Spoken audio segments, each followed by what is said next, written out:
It's the Orioles on Masson and the beginning of a 3-game series against the Boston Red Sox. It's one of those 2-for-1 affairs. You're not only trying to pick up a W, but put an L on another team in the division and get rid of them as you head into the final weeks. Hi, everybody. I'm Gary Thorne, and welcome. For the Orioles, all of these division games, obviously very important because they really are 2-for-1. You want to eliminate as many of the teams you're battling against to get into the postseason as you can and do it as quickly as possible. The Red Sox are almost out of it, but they aren't. As Buck Showalter said today, they're only a week away, meaning a big win streak, and the Red Sox are right back in it. The Orioles don't want that to start here. A couple of players worthy of note in this game. You don't often get co-players of the week. Very rarely do you get co-players of the week who end up playing in the same game against one another. That's what's going to happen here. The rookie Manny Machado named as a co-player of the week as he made his major league debut with a 6-for-16, 3 homers, 7 RBIs, and 5 runs. Obviously, he has given a tremendous jolt to the Orioles offense and is having a dreamlike beginning to his major league career. On the other side of it, it's a man who is having the best second half in baseball, Adrian Gonzalez. 393, his average, and the best average since the All-Star break. On a Red Sox team decimated by injuries, they are counting on his bat and his defense to help bring them through. And Jim Palmer, we're going to get to see both of them in the ballgame tonight. Well, we are. And, I guess the irony of Manny Machado, they brought him up for his defense. And what is 5 of his first 6 are hits or extra base hits. He's hit curveballs, sliders, and hit a changeup. Hit a home run the opposite way. He's really done more than they reasonably expected. As far as Gonzalez, they gave him a multi-year deal. I mean, he did hit 337 last year. He did hit 27 home runs with 117 RBI. Struggled in April and May, and you mentioned all the injuries, so they really needed him. But he's hitting .410 with runners in scoring position. So if you're weighing Chen, who really struggled, I mean, he gave up 4 runs in his first 4 batters. Don't get anybody on when Gonzo's coming up because he's that hot. So, again, and you really hit the nail on the head, Gary. This is a must-win for the Orioles. You know the Red Sox, not only do they want to get even for what happened the latter parts of last year where they kept them out of the postseason, talking about the Orioles, but they need to get back into the race, and they got to start it right tonight. And nobody knows what to expect here from the starters because both are coming off their worst starts of the season, Beckett and Wei Chen. Well, yeah, Beckett he's given up 12 home runs. He gave up 5 opening day against the Tigers and 3 against the Rangers. Now, the Rangers, we know, I mean, they're one of the best offensive teams in baseball, number 1 in runs, but they can hit anybody. But Beckett's lost some velocity. He's said some really silly things all the year. He didn't pitch, unable to pitch, but played golf the next day. So it's been up and down, but I think anybody that's a Red Sox fan to expect that Lester, who's struggled, even though he went on Sunday, but Josh Beckett's 5-9, that you don't expect those kind of numbers from him. And Johnny Pesky passed away, the great Red Sox man. That's why I'm wearing Hockey Man here. Hockey Man is the guy Johnny Pesky loved to talk about when we went to Fenway. They're going to honor him before the game with a moment of silence because the Red Sox, of course, had the day off yesterday as well, have not had a chance to recognize his passing. Let's listen in. Ladies and gentlemen, we ask that you please rise and that gentlemen remove your hats. Yesterday, the Boston Red Sox and Major League Baseball suffered a sad loss with the passing of Mr. Johnny Pesky at the age of 92. Mr. Pesky spent 73 years in professional baseball, including 61 in the Red Sox organization as a player and coach. He also left baseball to serve our country for 3 years in World War II. In honor of this Red Sox legend, and in support of the many friends and family he leaves behind, we ask that you please join us in a reflective moment of silence.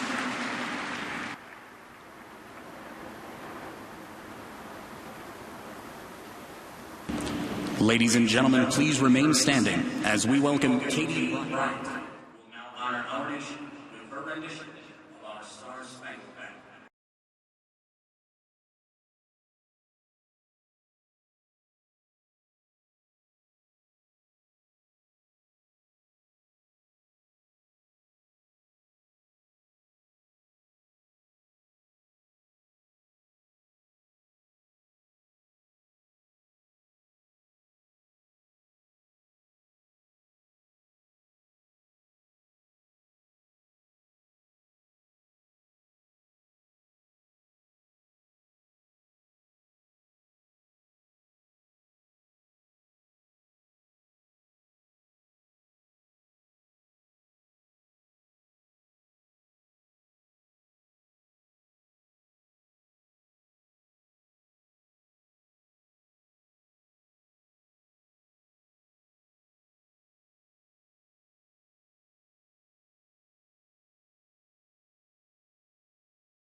Baseball on Masson is brought to you by Southwest Airlines. Find our fares online only at southwest.com.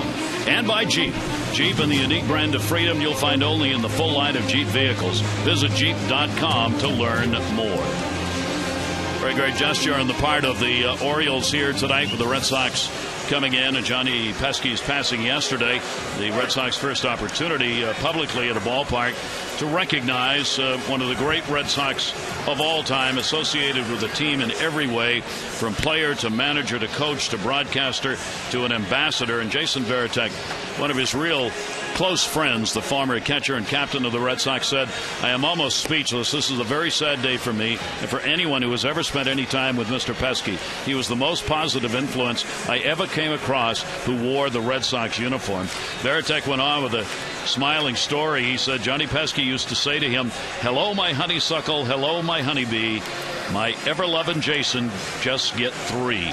Urging 3 hits in every ball game for Jason Varitek when he played for the Red Sox. Well, he did that, and Ellsbury, who's going to lead it off for him, they come from the same state. He goes, that boy can run like the wind. But I think anybody that ever played the game that went to Fenway Park would run across Johnny Pesky, and you just don't find guys like him. And terrific player, and as you mentioned, will be sorely missed because he meant that so much to anybody that's ever associated with baseball. He did. All right, let's take a look at our train game time temperature. We'll start at 87 degrees, overcast skies. Visit train.com for an independent train comfort specialist dealer near you. It's hard to stop a train. Starting lineup for the Red Sox brought to you by Dodge. Ellsbury, Siriaco, Pedroia, Gonzalez, Ross, Lavarnway, Crawford, Aviles, and Valencia. Kyle Crawford, see his career numbers against the Orioles. See your authorized Dodge dealer and experience a world of performance, design, and fuel efficiency. Schedule a test drive or go to Dodge.com and check out their powerful lineup. So the rebound effect for Wei Chen really struggled again against Kansas City. The first 4 hitters reached and scored. The third time around he's faced the Red Sox, but never here at Camden Yards. And tough task because they are 24-13 against left-handed pitching. And they are the 3rd best scoring team in Major League Baseball, even with all the injuries. Ellsbury up and takes the pitch for a strike, and we are underway. Good hits to innings to pitch ratio. You see lefties, righties, not a lot of difference in the average. The 0-1 delivery on the off-speed pitch. Ellsbury will fight it off. One of the surprising things in this lineup, and Ellsbury's part of it, how many players have not played against the Orioles this year. This is Ellsbury's first game against the Orioles this season. Siriaco is going to bat second. It's his first. Lavarnway, it's his first. So you got 4 in the lineup because Carl Crawford hasn't played against the Orioles this year. So 4 guys who for the first time faced the Orioles in this game against the Red Sox, and this is the 10th that they've played. Well, and I think all the Orioles, certainly Buck Showalter, they've won 6 out of the 9. They still have 9 left, and they're aware of it. They always haven't been at full strength. And again, Paul Schreiber doing the home plate umpiring 2 balls after Wei Chen gets ahead just off the outside corner. We'll see what kind of strike zone it is tonight. Like Showalter's team, 62-53 coming in, 2-2 delivery, and that'll be fouled back by Ellsbury. The Orioles don't mind that Ellsbury hasn't played them very often because he carries a .363 career record against the Orioles and a .399 lifetime batting average in this ballpark with 6 home runs. 2-2 delivery to him, and that'll be taken down low, and the count will go to 3 balls and 2 strikes. Well, those numbers, those are Oriole numbers, but last year he had about as good a year offensively as any player. Maybe Curtis Granderson, maybe not the high batting average, a few more home runs, but over 300 at 321, 32 home runs, career high. 3-2 delivery is fired back again, and Ellsbury in joining the battle here against Chen, who is facing Ellsbury for the first time. Chen in the meeting against the Red Sox, outstanding ball game in a 2-1 win, 1 run, 7 hits, 7 innings in that game. He didn't walk anybody, and he struck out 4 at Fenway. 3-2 delivery. That one's going towards the hole. That's going to be a base hit. A little slap shot by Ellsbury, good enough for a leadoff single. Take a look at the defense. No place to play. That's the 5.5 hole. But McLeod made a great play in center field. That's where he played on Sunday. McLeod, Jones, Markakis. Machado comes in 4 games at third base. Hardy, Quintanilla, Mark Reynolds, who's playing really well. So you have 3 Gold Gloves, with Wieters a Gold Glove winner last year, along with Markakis, and then about 4 years ago, Adam Jones won the Gold Glove in center field. Pedro Ciriaco, who's come on with all the injuries to do a great job for them. You see the 337 number that Ciriaco has put up. Ciriaco, with a runner at first, is the designated hitter in this ball game. David Ortiz had hoped to be back with that heel problem he's got for this series against the Orioles, but he's not even close. So for the 3rd day in a row today, he's done nothing. He's not running. He's not taking batting practice. He's not doing anything. Yeah, that day-to-day, it's all the way since July 16th. And when you lose Ortiz, you lose a guy that's hit 23 home runs, hitting over 300. I mean, just a. Ciriaco with a great bunt. Machado was charging. There's the glove. Oh, what a play!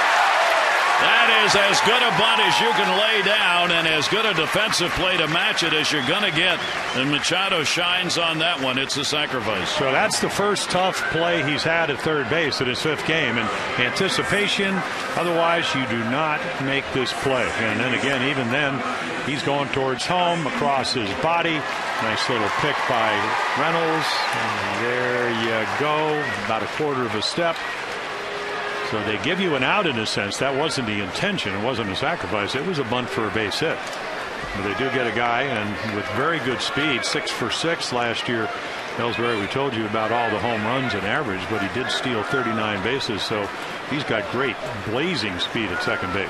RBI chance for Dustin Pedroia. He's got an 8-game hit streak coming into this ball game, hitting at .278 on the year. Pedroia takes it for a strike. Pedroia against the left-handers this year, hitting .274. Only 5 points separate his lefty-righty numbers. And for getting people home, they don't get much better. Dustin Pedroia has always been a clutch hitter. This year at .263 with runners in scoring position. Yeah, he had .358 against lefties last year, but this year, talk about injuries. What, they had 25 guys on the DL, Gary, 29 different DL stints, and he played through a pretty severe thumb injury and played with it, and the numbers are a little bit down. Pedroia 0-2 count, 1 away. Bobby Valentine, yet another blow up occurred today in the press. We'll talk about it regarding a meeting held in July by Pedroia apparently and Gonzalez.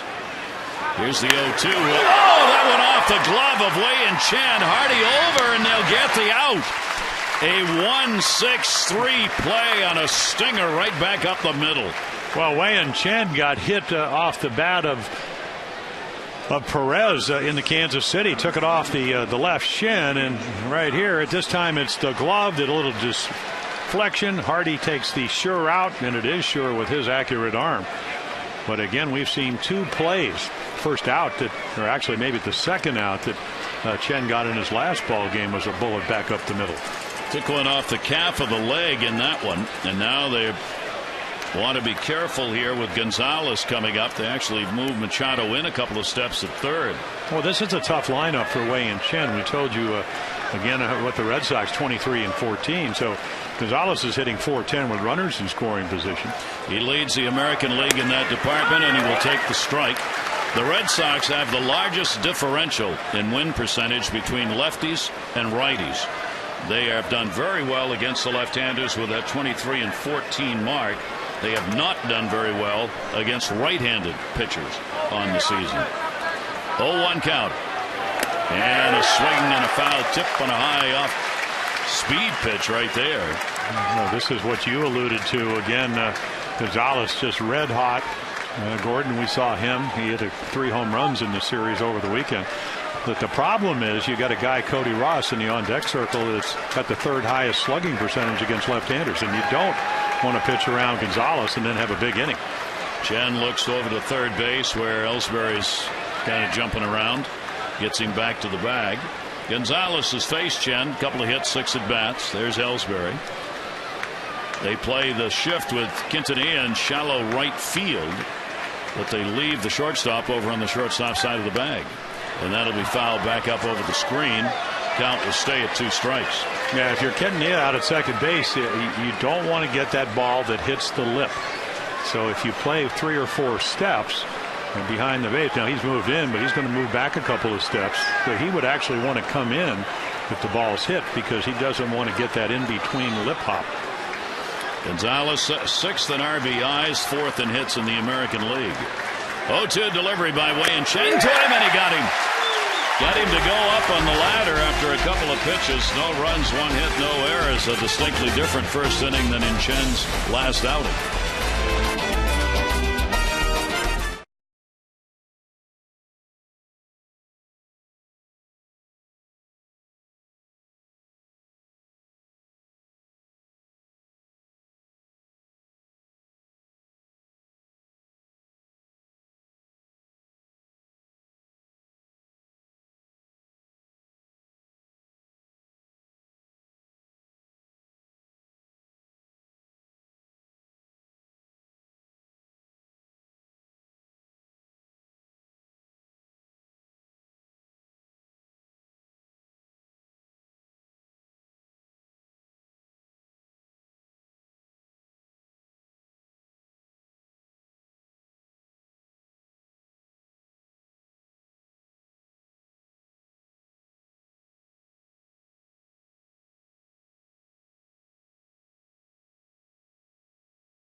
Hits in the first inning against Kansas City in his last outing. Not this one. Let's take a look at the starting lineup for the Orioles, brought to you by Southwest Airlines. Markakis, Hardy, and McLeod, Jones, Wieters, and Davis, Reynolds, Machado, and Quintanilla. And for Mark Reynolds this season, long ball in particular used to get those 7 RBIs against the Red Sox. Take a look at our scouting report. Well, you're joshing me. Have you told anybody, Red Sox fan, press, media, that he's going to be 5-9 after having an ERA of under 3 runs a game, winning 13 games? You look at his last game, he says, well, he throws a lot of home runs. He's only thrown 12 on the year, 3 in his last start against Texas, and then 5 in his first game of the year against the Tigers. So he keeps it in, and this is a home run ballpark. And then anger management. Yeah, no, he's not happy. It's been a tough year. There was a poll taken last week, the most hated athlete in Boston, #1 right here. So they haven't scored a lot of runs for him. Not happy with his performance, and we'll see what he can do about it. Here's Nick Markakis, and Markakis will take it for a strike. Nick, 280 lifetime number against Beckett with 1 home run. Nick, of course, continuing to pump the average up with the great numbers he's had in that leadoff spot. Here's the 0-1 delivery, and that'll be taken away for Nick Markakis. The long ball has come back. This homestand, 323, 3 homers, and 7 RBIs. So Markakis right now is doing it all. He's getting base hits the other way. He's getting gap doubles and hitting homers. Off-speed pitch up high. Yeah, that Sunday game after he had gone 0 for 11, hitting about maybe 5 or 6 outs on stinging line drive, doubled up the gap, and then the home run later on. And those are the numbers really pretty much since the All-Star game. Red hot after he started leading off. 2-1 delivery on the way to him. That's going to go to second base. Pedroia gets over in front of him and will make the play. Take a look at the Red Sox defense. A lot, now a very mobile outfield, even though Crawford has an elbow problem, so can't throw. Crawford, Ellsbury, and Ross Valencia, because Will Middlebrooks broke his hand. Valencia assigned, started the year with the Twins. Aviles, Pedroia, Gold Glove. Gonzalez, a couple of Gold Gloves, and then Ryan LaBarnway. He's just been called up about 20 at bats ago from AAA Pawtucket. Red Sox were carrying 3 catches as Hardy stands in. Today, though, they traded Kelly Shopik to the Mets for a player to be named later, so now they have 2. Saltalamacchia, and Lavarnway is getting the start tonight. Shattered bat on that one, popped it up shallow left field. Crawford stays away as Aviles goes back. The shortstop puts it away. 2 down. So take a look at Josh Beckett. We told you 13 wins, real low ERA, did not pitch well the latter part of September. So again, what, 4th in the biggest run differential? And you look at the numbers, Gary. Yeah, there's not home runs in 2 games, but I look at one thing: runners in scoring position, 323, much higher than in years past. Now I'm looking at the lefty. Last year, left-handers hit 186 off him. This year, they are hitting 278. Right-handers are almost exactly the same. 247 this year, 245 last year, but the left-handers 100 points higher this year against Beckett than was true last year. That is foul back and an 0-2 count. Nate McLouth hitting 3rd, has a 3-game hit streak coming in as he gets the start in left field in this ball game. He will change off with Adam Jones very rarely and play some center where he's played before, but mostly he's going to play in left field. I was sitting on the bench talking to Mike Aviles, and Adam yelled over, "What are you doing with the opposition?" I said, "Mike's talking about how you're a DH at your age." I hate it. I said, he does hate it. Well, he didn't like it, but it wasn't for a full day. He did come in for defense in the 9th inning. First time he's ever DH'd, Adam Jones. Aviles said, "Boy, you're a little bit young to be DHing, aren't you?" And his answer was yes. Yeah, all you got to do is get Adam started. But Nate McLouth in that 5-3 win made a great play.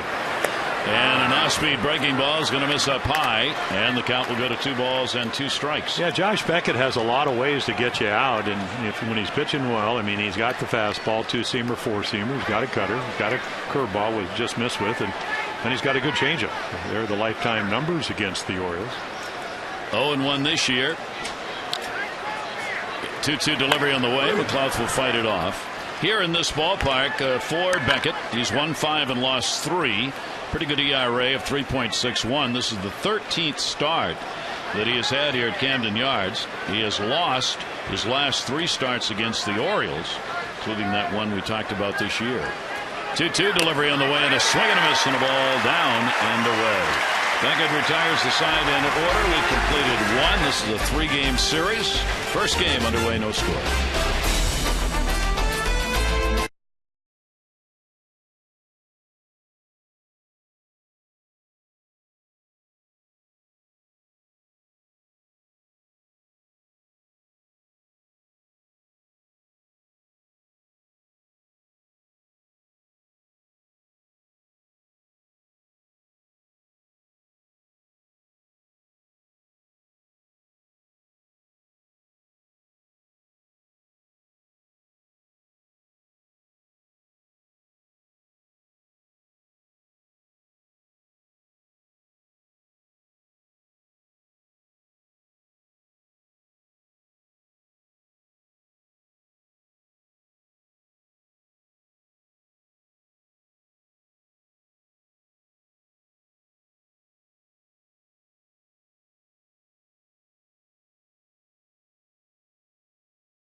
Has really come around. Machado at third base. This is Siriaco's bunt. It's a beauty. Got the out. Got a sacrifice, but they got the out. And then this one off Chen's glove to short. Hardy able to make the play on Pedroia. So the first inning already, a couple of big defensive plays. And our second inning is presented by Luna. Call for the Luna Double and get your second room of flooring free. 877-241-LUNA. For Wei-Yin Chen, obviously one coming off the worst start he's had, giving up a season high 7 runs, 9 hits, and 4 2/3 against Kansas City. Also, a hip flexor, which has been a ongoing nagging problem for him that they're keeping an eye on. Fortunately, that line drive he took off the leg caught him on the calf in that last game, and there appears to be no negative aftermaths as a result, at least, of that. Yeah, he can be very efficient when he's on his game, and of course the Red Sox, they will test you. The on-base percentage, again, all the injuries, it's a lot lower than normally is, but the runs, again, they're third in runs scored, even with all those injuries. So, and to me, Gary, the difference is that they pitch so much better. They play better on the road. And when's the last time you could ever say that about a Red Sox team? 1997. Yeah, okay. The pitch is a strike on the inside corner. Well, that's exactly the way I thought you would. I tell you, Jim, this 97. That was the last time the Red Sox had a losing record at home. Yeah. It was 1997. And they may not have that. Yep, they're 29-34 right now. There's the off-speed pitch. Will be fouled off. He had Ross way out in front of that. 1-2. You mentioned Wei in Chen's last start, and 4 2/3 innings, 9 hits, 7 runs, only walked 1. He just couldn't get in to where he could establish his secondary pitches, and by the time he was able to try, he was already down 4-0. 1-2 delivery on the way. Ross will go to second. Good pitch again. Red Sox going after a pitch up high. Quintanella's able to make the play and one away. The Maryland Lottery strike and rich contestant of the game, Larry Schwartz. Larry, you've already won $500, and for every strikeout the Orioles pick up in the ball game, you get another $100 from the Maryland Lottery. See how you can turn non-winning strike and rich scratch-offs into cash and enter to win great O's prizes. MDLottery.com/strike and rich. Williamsport, Maryland or Pennsylvania? What do you think? Well, maybe you'll be able to ask that question. Here's LaVarn Way. If you noticed, I didn't say the name of the city, right, or the name of the state. Well, it doesn't really matter. Good luck, Larry. Yeah, that's why I didn't say it, because I don't know. Here is Ryan LaVarn.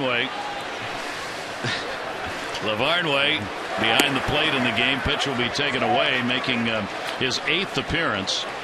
He's had very limited at-bats, 20 of them on the year, picking up a total of 2 hits, one of them a double. LaVarn, a highly touted prospect for the Red Sox. Popped up. That could be trouble down the line. Markakis not going to get it. Base hit. So LaVarn drops one in, literally. And there's the second hit for the Red Sox. Yeah, just something you can't do anything about. The Bermuda, Earl Weaver used to call this the Bermuda Triangle, where balls get lost. Just perfectly placed. And of course the Orioles saw him last year in game of 161, hit a couple of home runs, and they played him up in the lineup, Terry Francona, and he was unable to drive in some runs in the last game of the season, in the game the Orioles would win 4-3 and dash the hopes of the Red Sox getting to the postseason. And there is Saltalamacchia. Yeah, he's got 19 home runs hitting against right-handed pitching, so you will see him here in this series. Here's Kyle Crawford, again one of the Red Sox who have not played against the Orioles this season, but certainly has in his career.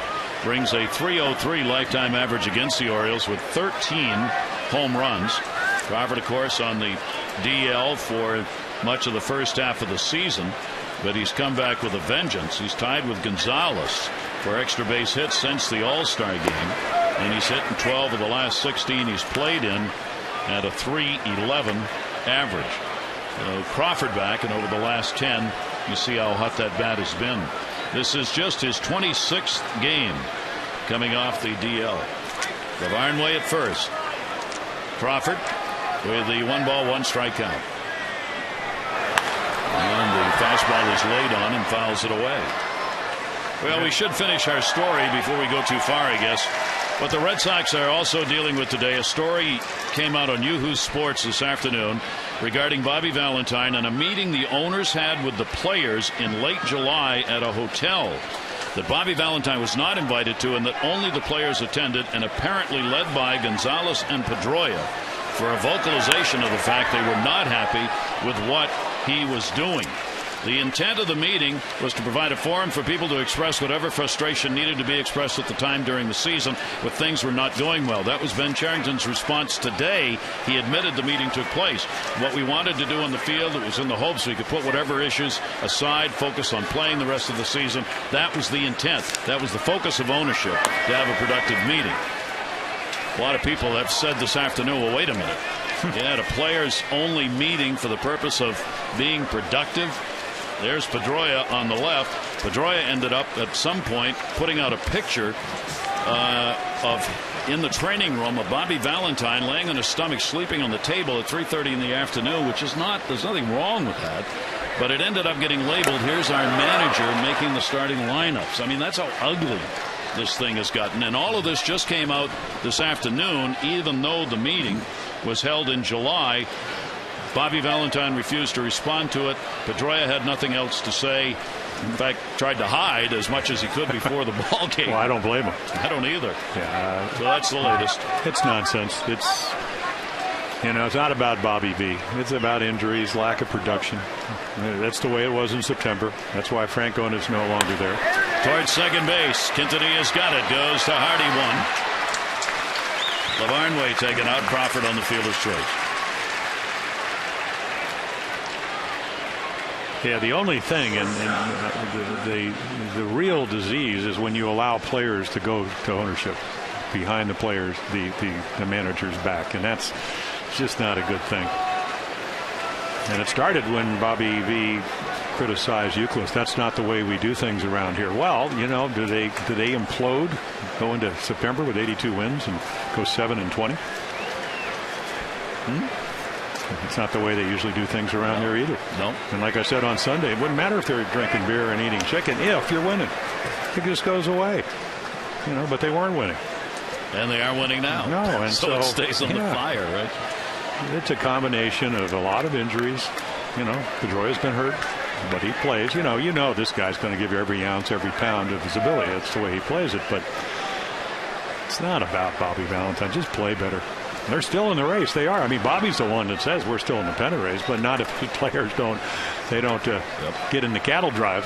Come on. I mean, that's what Buck Showalter said today. He was asked, is the Red Sox out, blah, blah, blah. He said they're not out. The term Buck used was a week away. Yeah. And what he's talking about is one big week where you string together a win streak, 6-7 ball games, especially if you get it within the division. Then all of a sudden you're right back in play. Good pitch by Chen. He gets ahead on the count. Well, you talked about it, and you basically said they don't have all their players back. They got Bailey back. He's their closer. Now he hadn't pitched all year because of a thumb injury, but they're in much better strength in some areas than they were earlier in the year. So play better, man up, and just get the job done. 0-1 delivery, great fastball. Bore that one in. That's almost an unhittable pitch right there. Yeah, well, inside corner, and when Wei-Yin Chen is pitching well, it's in and out. It's a very deceptive fastball. 91 looks like probably 93, 94. But against the Royals, just had one of those starts, and we've seen it before. But again, this is his 25th start. He's only had like 5 bad starts you'd even consider that you want to take back. That's how good he's been. 0-2 is going to be fouled away. Chen, you notice, has got the Red Sox, intentionally or not, going after these pitches that are clearly up and out of the strike zone, but he's had 3 hitters who've been willing to chase him. 0-2, get ahead, and he's been able to do that so far. The Royals didn't even give him a chance to get ahead. I mean, that's how they attacked his stuff in the first inning. Runner at first base, throw over, and that will get Crawford back to the bag.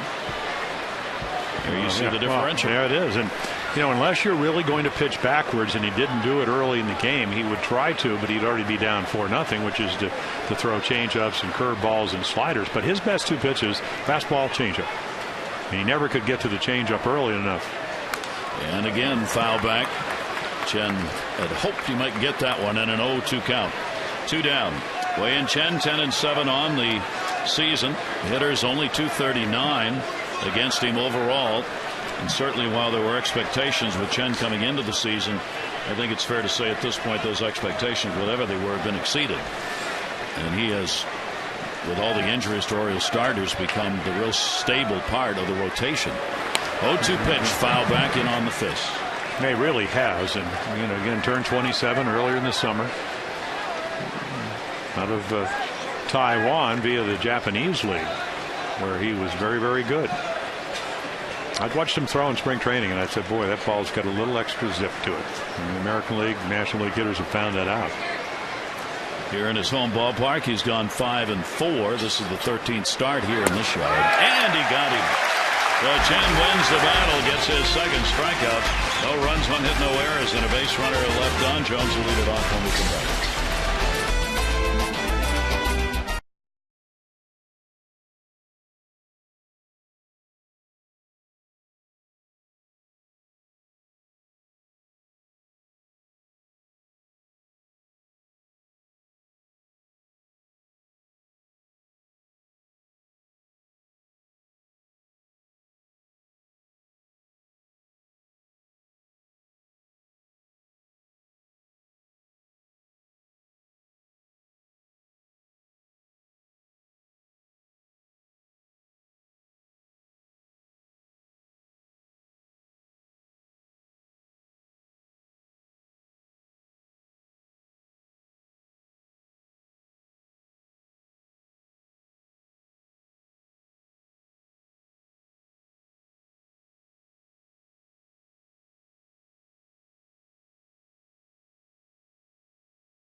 Davis due up in the inning here in the second of the scoreless ball game.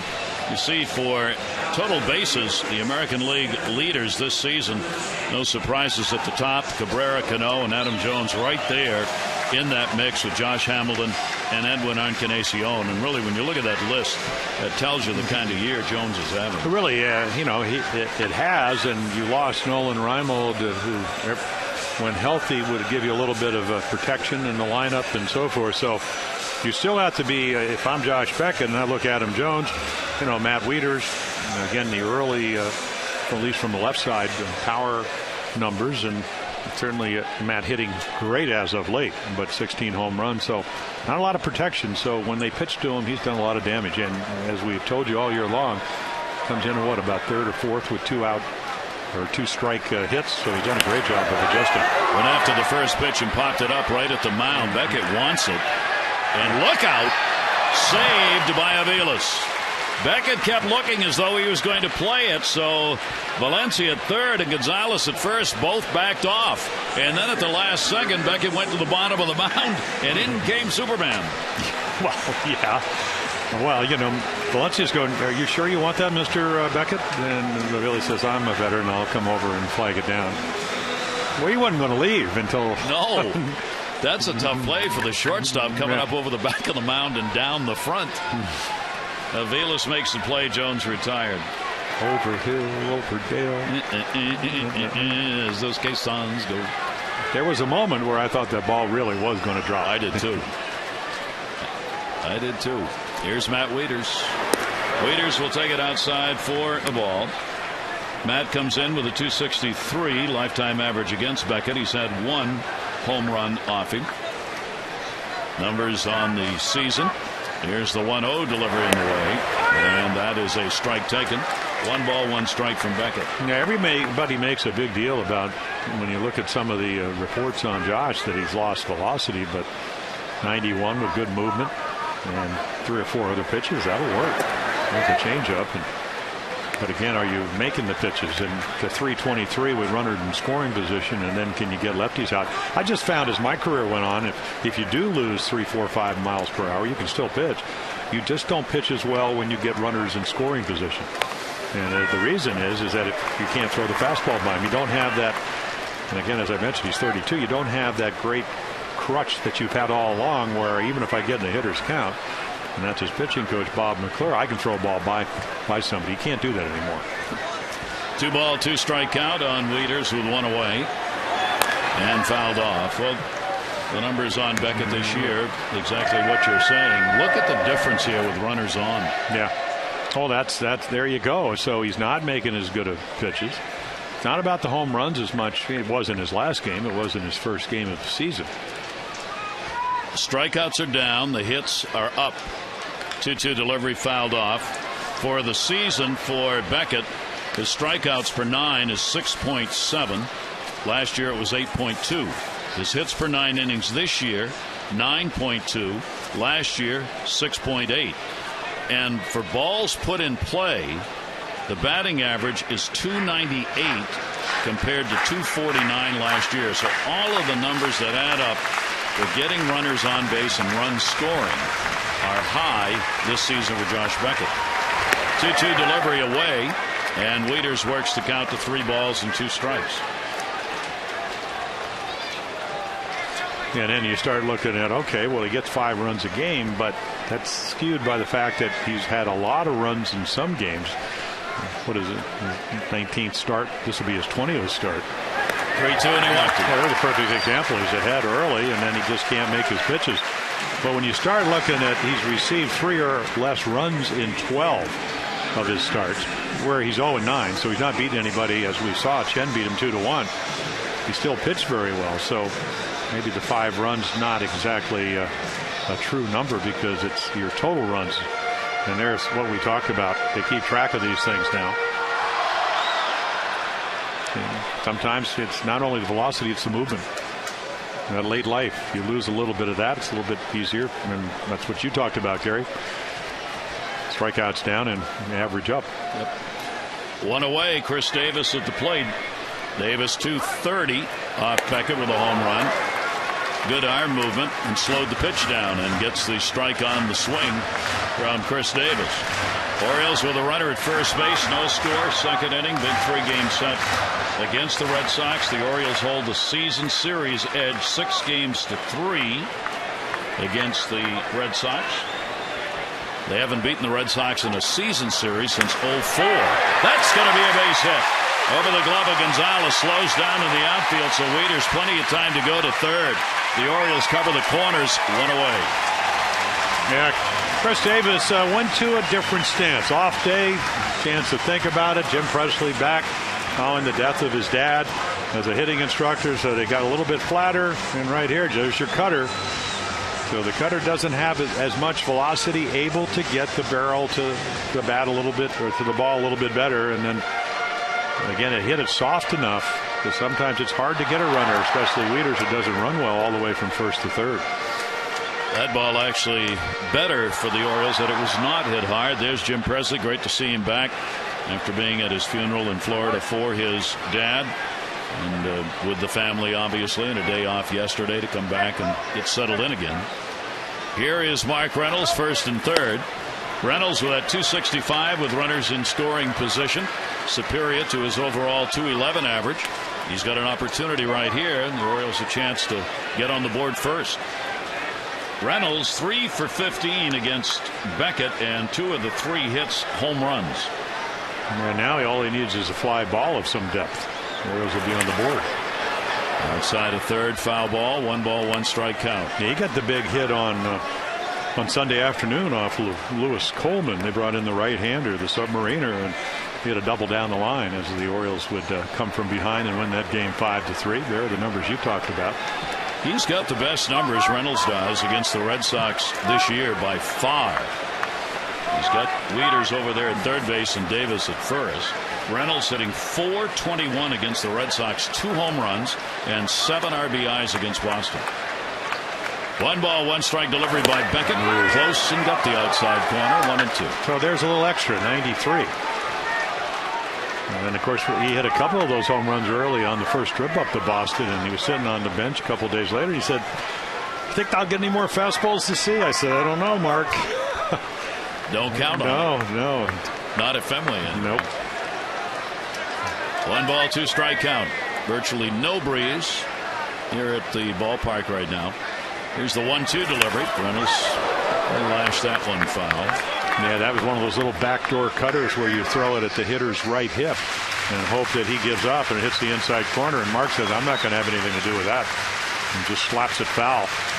The Orioles have gone 5-2 so far in this homestand, and they have really used the home run ball. They have had 12 home runs on this homestand in the 7 games played. And that, of course, is what they have lived and died by offensively this season. 1 ball, 2 strike count. Runners off first and third. Off-speed pitch way up high. 2-2. Beckett, as we mentioned, not giving up a lot of long balls. Well, he went 12 straight starts without giving it, so it's not about the home runs. And it's about, it's interesting when you look at some pitchers, you could say, well, his numbers are all right, but you can be wild in the strike zone. You can keep the ball in the ballpark and still not make great pitches. 2 ball, 2 strike count. Well, that would be indicated by the average on those balls put in play that's jumped so high. Well, I guess, I read an article a couple of weeks ago that I guess the average batting average in Major League Baseball balls put in play, BABIP, 296. Yep. So when it spikes up, and some people say, oh, it's just a bad year, and maybe it is. 2 ball, 2 strike delivery. He had a weight on it, fooled him, popped it up, silo shot. Lavarn way back, and he's got it. And there are 2 away. Let's take a look at Inside the Numbers, brought to you by Kia Motors. To learn more, visit kia.com. The most home runs since August 6th, what we were talking about, the Royals on top. Of course, they just bombed away here at Fenway Park at the Camden Yards in the split with the Orioles. The Orioles right behind them, tied with the White Sox, then the Angels and the A's. Homers since August 6th. So now the Orioles look for the 2-out RBI. And here's Manny Machado, co-player of the week, as we said, with Gonzalez of the Red Sox. And will face Beckett and the Red Sox for the first time. There's Gonzalez, both of them coming into this series just sizzling at the plate. And Machado, hard to believe, could have done much more than what he has already done. But here's another opportunity for him to put another star up. First and third, 2 down, and he'll pop that one up outside of third base in foul territory. Valencia's there, and he's got it. No runs, 1 hit, no errors, and 2 are left on base, 2 complete. Here at Camden Yards, no score.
Orioles baseball on MASN is brought to you by Verizon Fios. Introducing Verizon Fios Quantum Speed. Internet twice as fast as anything America has ever seen. By Farmers Insurance. Call 888-96-FARMERS or visit farmers.com to find a local agent. We are insurance. We are farmers. And by Glenby, America's Sub Shop. Orioles additions for this game. J.C. Romero on the right. Acquired left-hander. Patton with the ankle injuries gone on the DL. Now Romero's the left-hander in the bullpen. And Buck Showalter said today regarding Steve Johnson, for the moment at least, he will be the long relief man in the pen. That does not count him out as a starter, however, in future games. Yeah, and he came off that, 9 strikeout, 6-inning performance against the Mariners. They sent him back out because they needed more depth in their bullpen. And they will seem to need a starter over the weekend. Yes. When they're in Detroit. possibility. So there are the numbers against Wei and Chen, who obviously a better start, but again, that's pretty much what you expect because he's been that good this year. Valencia playing at third base. Middlebrooks out for the season with that broken wrist we were talking about. So it's Valencia who gets the opportunity for the Red Sox. 0-1 delivery on the way. And a bit of an irony, obviously, in that you would have had Youkilis starting there, and the decision made that they wanted Middlebrooks to play, so they were willing to make the deal. And now all of a sudden Middlebrooks is gone, and Bobby Valentine's got Valencia. Ground ball towards third base. Machado on the scoop, running throw. Whoa! Pretty good arm right there, sports fans. One down. Tomorrow, the first 10,000 kids 14 and under at the Orioles-Red Sox 7:05 game are going to get that Orioles collectible truck presented by WB Mason. Bring your kids out to the ballpark. Have a great night at the Yard. Big American League East Showdown. Get your tickets in advance. 888-848-BIRD, or go to Orioles.com. So now we see Manny Machado. I mean, he makes the that was a tough play. It was a short hop, the only way you get to it. We've already seen him make the bunt play. We already know he can hit. What an arm. That looks like Sal Bando's arm. One of those Aurelio Rodriguez, who first baseman started wearing sponges. He might start on the game on Saturday pitching with an arm like that. Did you see the kid? He was texting the great play to his buddies there. He had the phone up on behind the dugout. Is that what he was doing? That's what he was doing, yeah. He said, you ought to see this Machado guy play. Here's Jacoby Ellsbury. Ellsbury with a single in the first inning now has a 37-game hit streak against the Orioles. He has hit in 37 consecutive ball games against the O's. Yeah, well, 2 for 5 on Sunday, and again the dislocated front shoulder. Down to first base. That'll be played by Reynolds. And those 2 hits were the first time since he's come back that he's been able to have a multi-hit game. What do you think of that? I'll give you my email. You can update me. I can just read the stuff on the air. Look, he talked about me. See that? That's my name on television there. See my picture? Oh, my gosh. 2 down. Here is Siriaco. Got to sacrifice his first time up. 2 away, nobody on. Yeah, you see people, go to Starbucks or whatever. They're texting each other and they're standing 5 feet away. It's amazing, isn't it? That's the absolute truth. They don't know how to talk. People cannot talk. That's going to be a base hit down the line. Siriaco's got a double. Chased into the corner by McLeod. And a double with 2 down. The Red Sox third hit, first extra base hit of the game. Yeah, a little hanging slider, and Pedro's all over it. Again, I mean, he just rips it. If you can see Manny Machado, he's playing in to take the bunt away. And when you throw a slider, 92 to 82, it speeds up the bat. And he just rips it by him, and now you get Pedroia up with a chance to go ahead. Dustin Pedroia, a season high 8-game hit streak that he has going. 6th in the American League and hardest to strike out. Continues to be one of the game's best contact hitters. And will take the pitch away for a ball.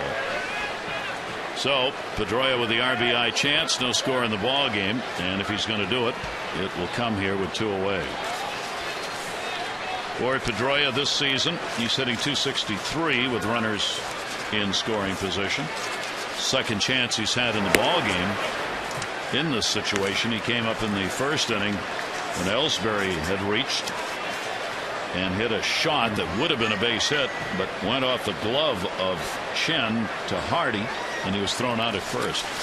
Yeah, BB back up the middle. 4th best hitting team with runners in scoring position behind the Tigers, White Sox, and Rangers are the Red Sox. Another one of the numbers that this season numbers don't tell a lot of the story. I was just looking now, this run differential. No, yeah. And the Red Sox come in with a +41 run differential. The Orioles are a -49. The Red Sox have 57 wins and the Orioles have 62.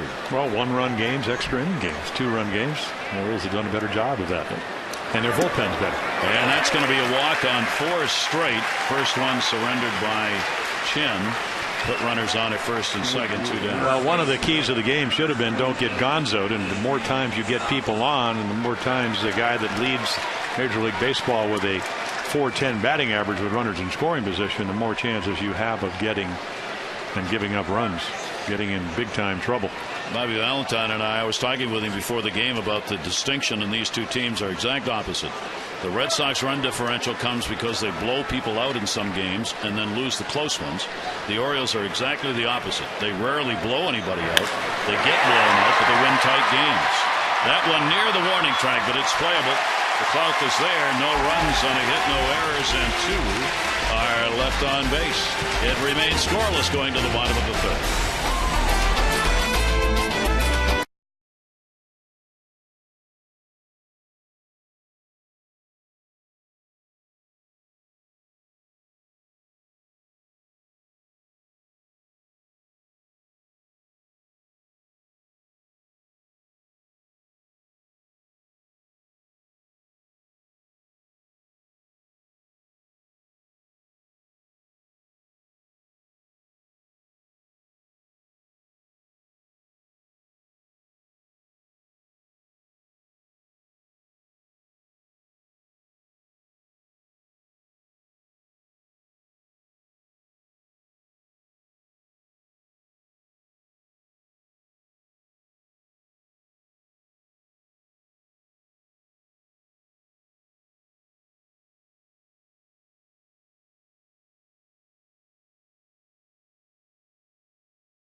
Series will be back on Thursday, September 6th. Cal Ripken Jr. will be honored with the larger-than-life sculpture in the new Legends area out there in center field.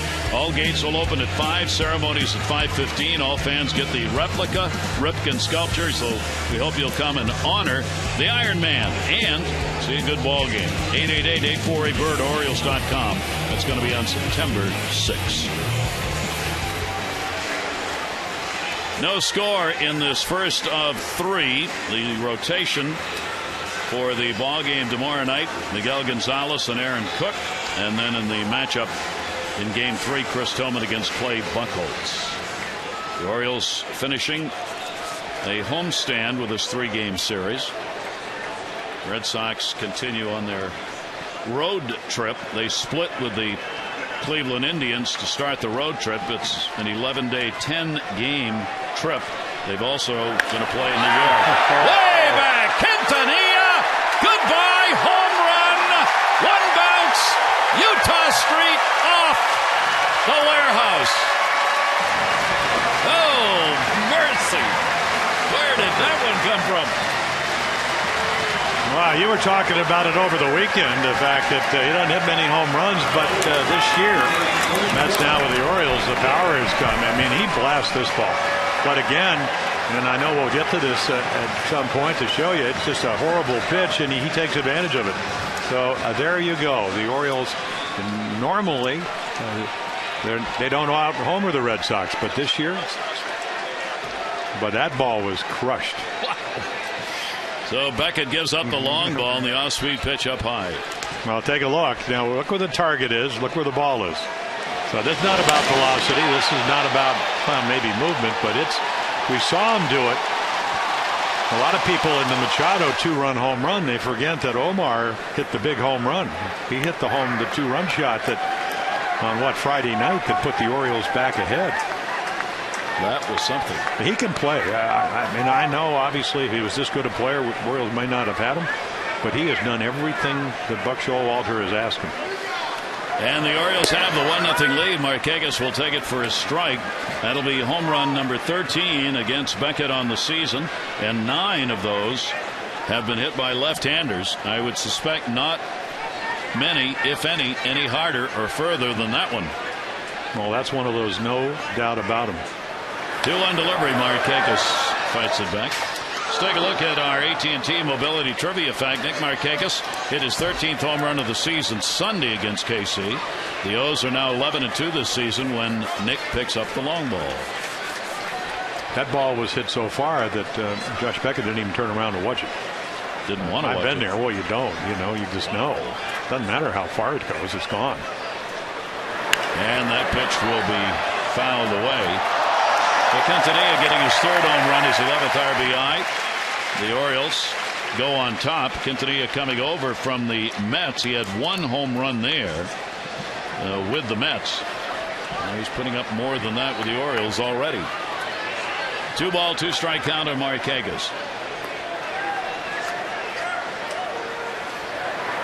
Nick will foul it the other way. Yeah, you go back to the first pitch of the game where Paul Schreiber called a ball about 2-3 inches off the outside corner. He's been pretty consistent, but Nick's not going to be taking any close pitches, especially on the outside corner, because it may be a strike. Quintanilla had an 0 for 6, by the way, against Beckett coming into that last at bat. Here's the 2-2 delivery to Markakis, and that's a ground ball to short. Aviles. And 1 away. As the O's make their postseason push, don't miss a moment of the action for starting lineups and in-game alerts. Text Orioles 29292.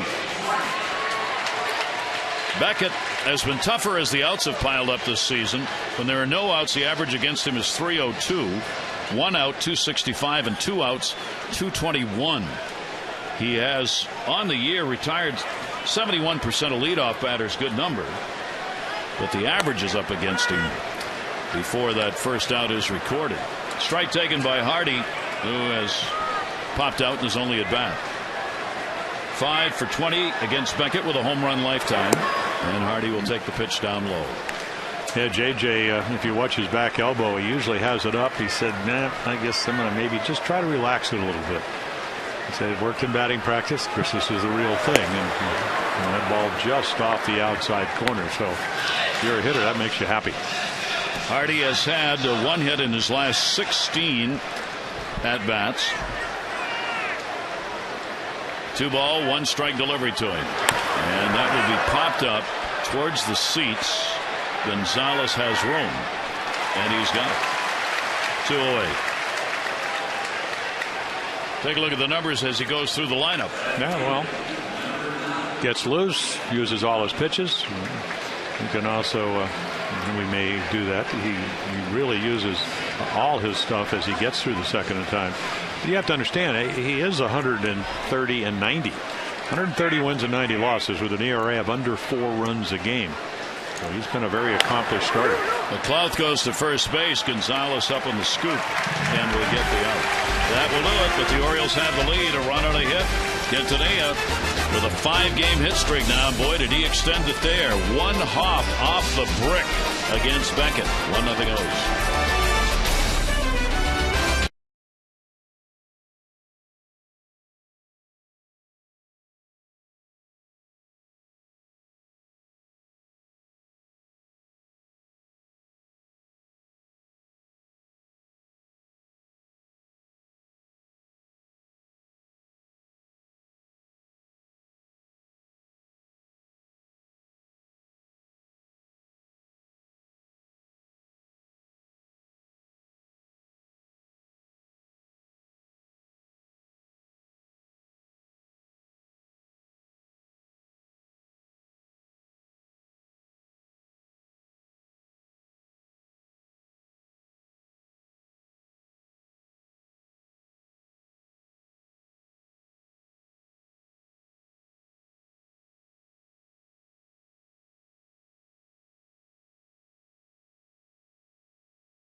to you by AT&T, the nation's largest 4G network. AT&T, rethink possible. And by Chevy Cruise, offering the best highway mileage of any gas engine in America. Happy birthday to you. Happy birthday to you. Happy birthday, dear Weevil. Happy birthday to you. 82 young. You can look a day over 81. Earl, that was Palmer. That was Palmer, not me. Happy birthday. Hope you had a great day.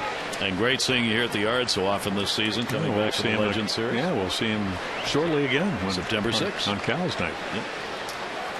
Orioles with a 1-0 lead for Wei and Chen, Ross, Lavarnway, and Crawford. Ross grounded out his first time up.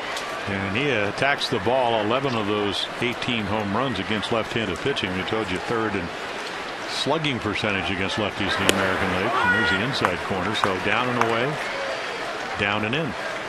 Catching the inside corner, Wei and Chen. He has walked one and struck out two through 3 innings. 1-2-0 for the Orioles. 0-3-0 for the Red Sox. Red Sox have already stranded 4. That ball hit in the air. Will it stay up long enough? And it's going to take a hop and be a double.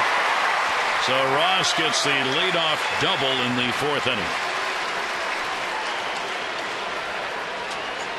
Orioles are going to close out this homestand Thursday with a 7:05 showdown against Boston. Hope you'll back the Birds. Be out here. These are so important in the playoff run. Get your tickets in advance and save 888-848-BIRD or go to Orioles.com. Yeah, a little hanging change up, and it doesn't take much.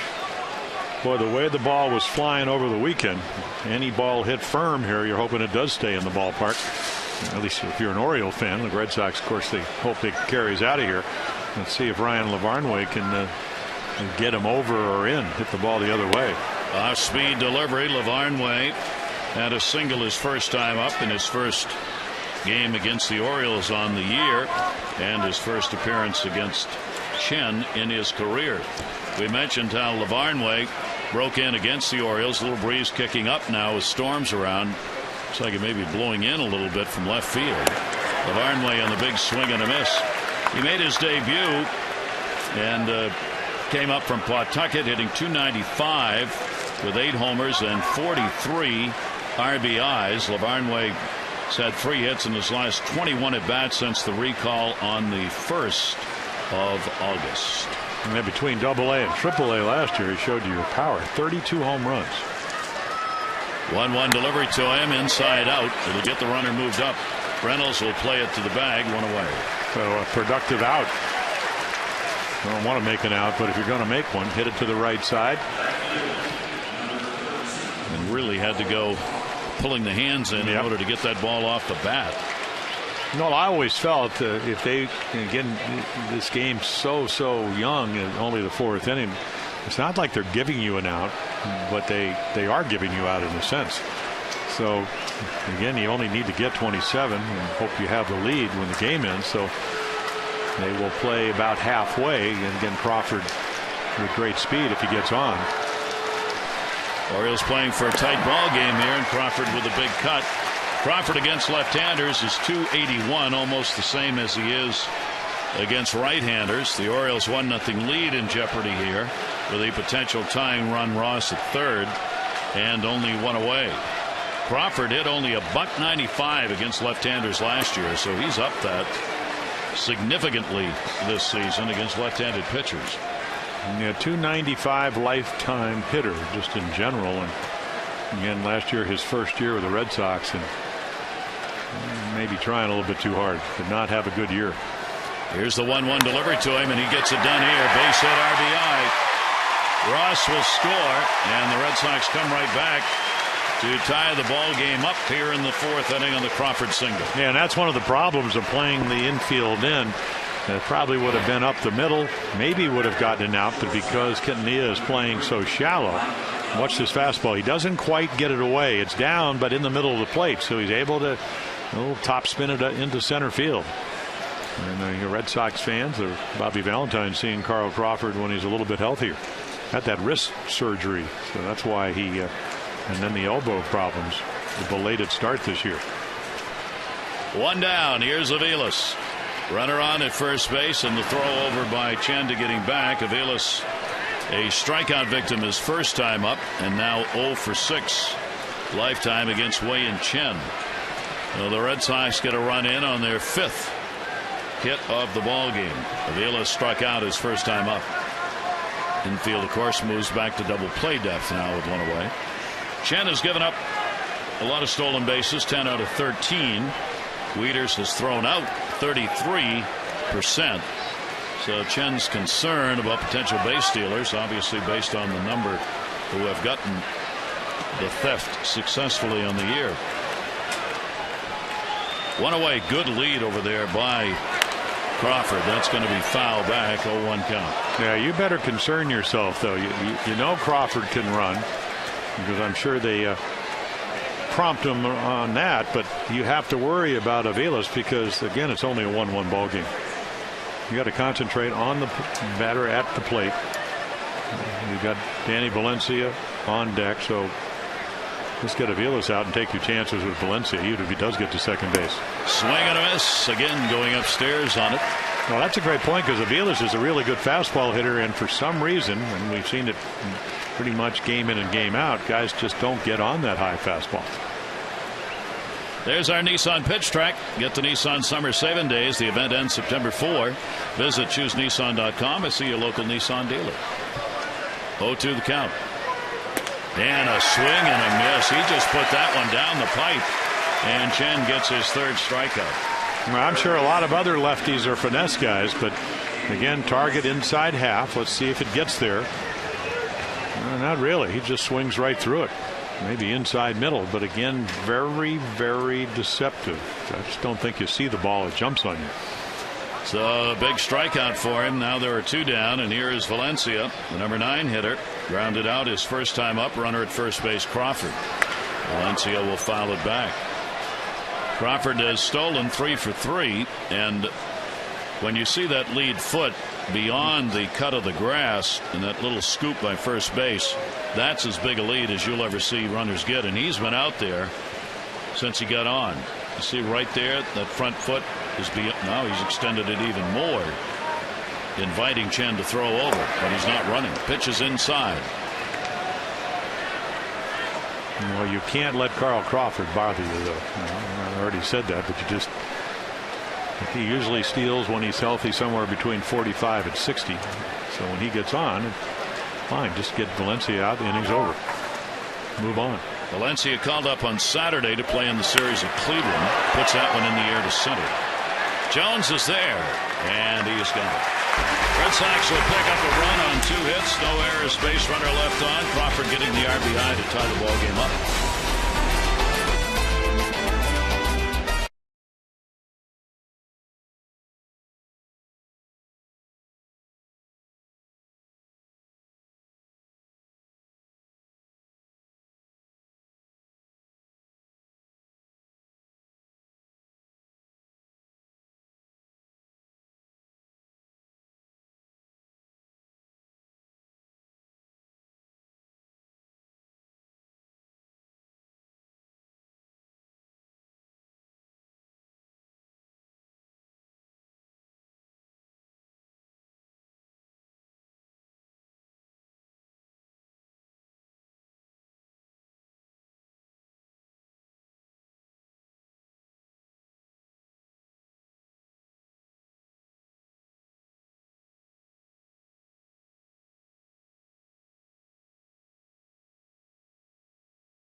Steve Delamar, Toronto's the first pitcher in history with 4 strikeouts in an extra inning.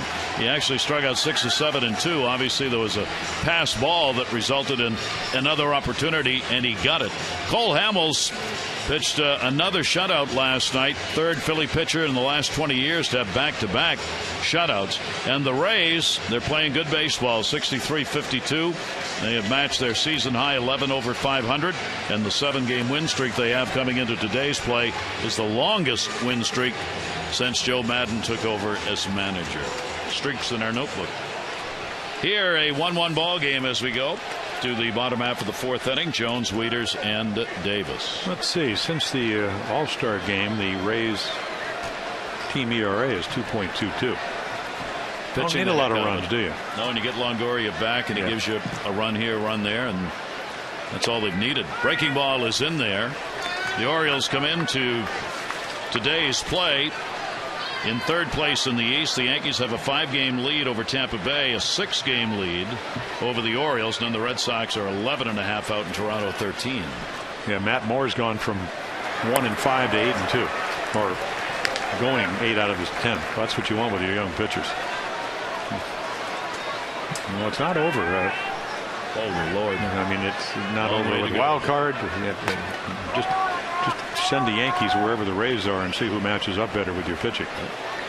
Here's the 0-2 delivery, and that's going to be taken down low. Jones popped out his first time up. Adam coming in with a big 7-game hit streak where he's really put up some very good numbers, hitting .393 during the hit streak. Yeah, still looking for that elusive 25th home run, which would tie his career high of last year.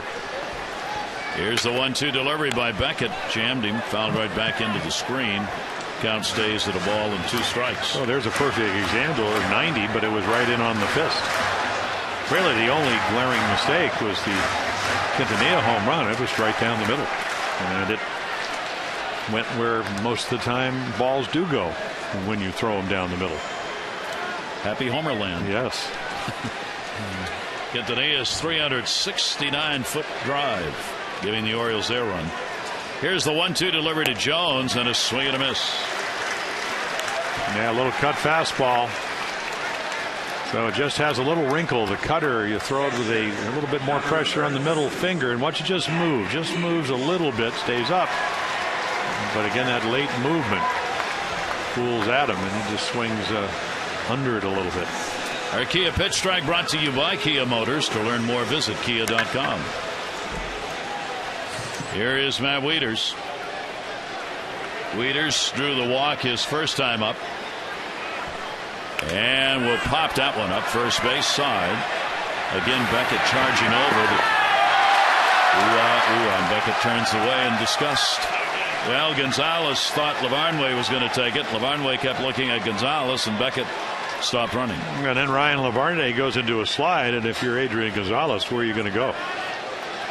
Ball should have been caught. He takes a look, and of course he also takes a look and slows down. And watch this. There's his slide. So you're going to have to kind of be a high hurdler. And Adrian Gonzalez, he was a pocket quarterback in high school, but hurdling is not one of his feats. Wanted no part of that. No, I don't blame him. 0-1 delivery, so Wieters' at-bat stays alive. And it is an extra out because that ball should have been caught. Let's see if Wieters can take advantage of it. Wieters drew the only walk. Beckett has surrendered in the ball game. Matt hitting only .229 against the Red Sox this year. .306 lifetime. Pitch down low. Wild card race for the Orioles. They in Tampa Bay right now are the wild card team. Oakland is a half game out. Detroit a game and a half. The Angels 2.5, Boston 5.5, and Toronto 7. So Buck Showalter's team right now, along with Tampa Bay, would be the wild card teams if the season ended today, and it doesn't. 2-1 delivery in the air to left center field, and there's that speed of Ellsbury. Yep. Johnny Pesky runs like the wind, and he also is playing a couple of steps to left center. So good jump, great speed, makes the place look easy, even though Matt Wieters hits it right on the nose. 2 down here. We're talking about the Orioles taking advantage of playing at home where they'd had some problems this year. This homestand has been a good one. 5-2, good batting average, home runs per game high, runs per game up, and the ERA at 3.44. And their bullpen has been magnificent, .68. That is the second best ERA for a bullpen during that stretch in the American League, and hard to believe anybody really could have one much better than .68. Here's Chris Davis with 2 down, nobody on, a single his first time up, DHing. Left field, Crawford. And the pitcher so far through 4 in charge of this one as he retires the side in order, and it remains a 1-1 game.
To you by PNC for the Achiever and you. Xavier Avery was here with the Orioles for some time. Now playing AAA, 7-game hit streak. There are the numbers during the streak, and at the bottom you see his season in AAA: 243, 7 home runs, 32 RBIs. Yeah, young guy with a lot of natural skill, still learning to hone them into the baseball skills. There's a little lightning and a little rain, none of which we're going to talk about as we go to the 5th inning. James Taylor here. I'm working with James Taylor tonight. James Taylor. Sweet baby James you're talking about? Well, of that ilk, yes. Really? And what was the connection? Lightning. Oh, I've seen fire. I've seen rain. Yeah, see, you get it? I got it. Sorry. I missed that. John Williams, Boston Pop. A friend of mine actually saw him in concert with a symphony orchestra. He said it was unbelievable. The Boston Pop, John Williams, conducting. Yes. Whenever you see the Pops, you guaranteed a pretty good show. When they used to do still do the Esplanade, July 4, down on the Charles, fireworks, playing the 1812 Overture. Oh my! Must say, and I didn't watch a lot of the Olympics, but the closing ceremonies I caught some pieces of look spectacular. Yeah. They did a bang-up job. Ellsbury, here's the 2-0 delivery to him. Ellsbury towards the hole. Quintanilla diving. Got it. Got him.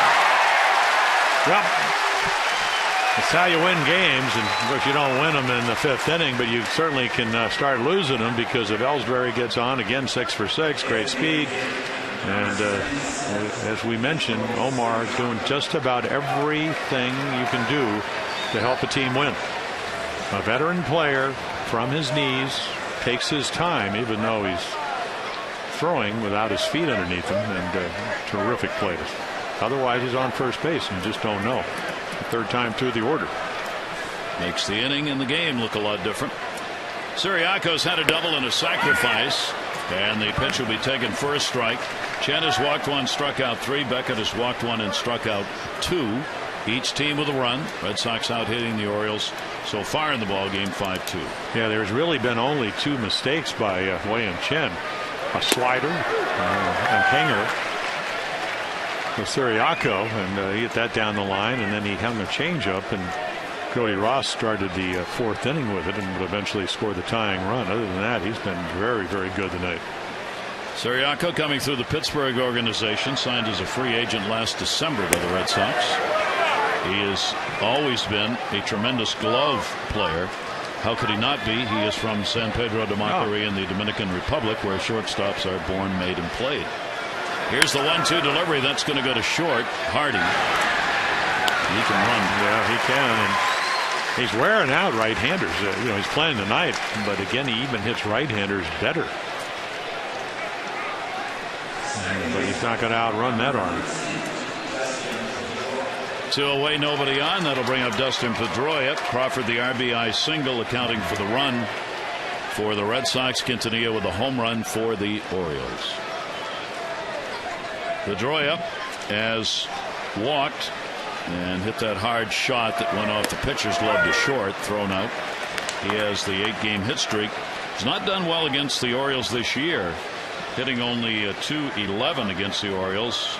Compare that with his career .325 mark against the O's. Caught him after that thumb injury, and I was talking to him today, and I said, from what I saw, it looked that he was wearing the splint. Now he's got it in his glove. They built a protection thing for the ligament, and he said you just feel like you got to get the bat started. We saw that with Adam Jones with the wrist problems, swinging at some balls out of the zone. Now, Pedroia can still hit him because that's down the line. That's going to be a base hit. Markakis will chase into the corner.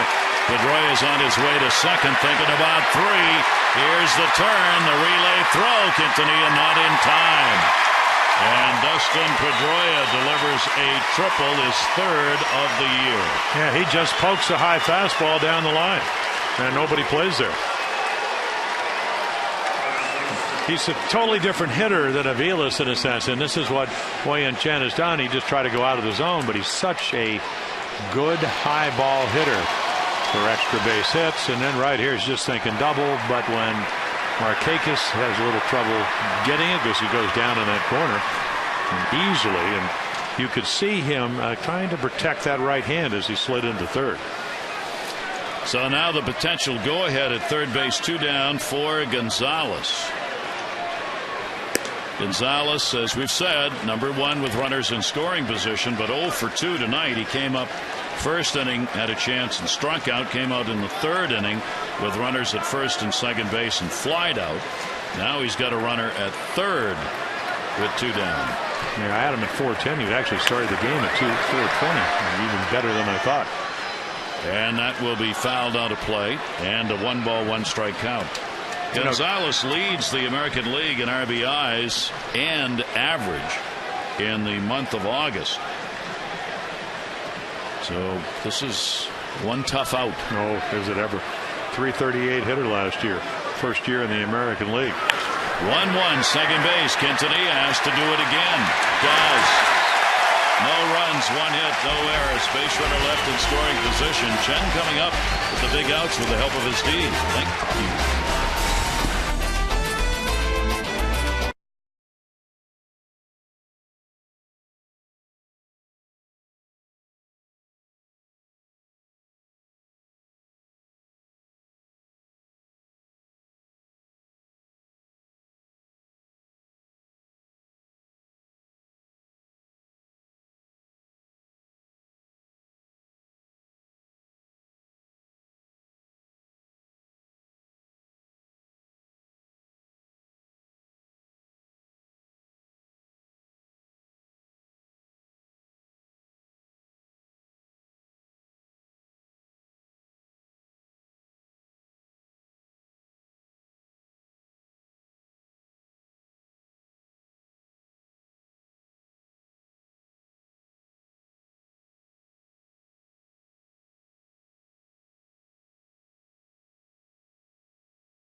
Fine defensive plays, and a ball game tied up at 1-1.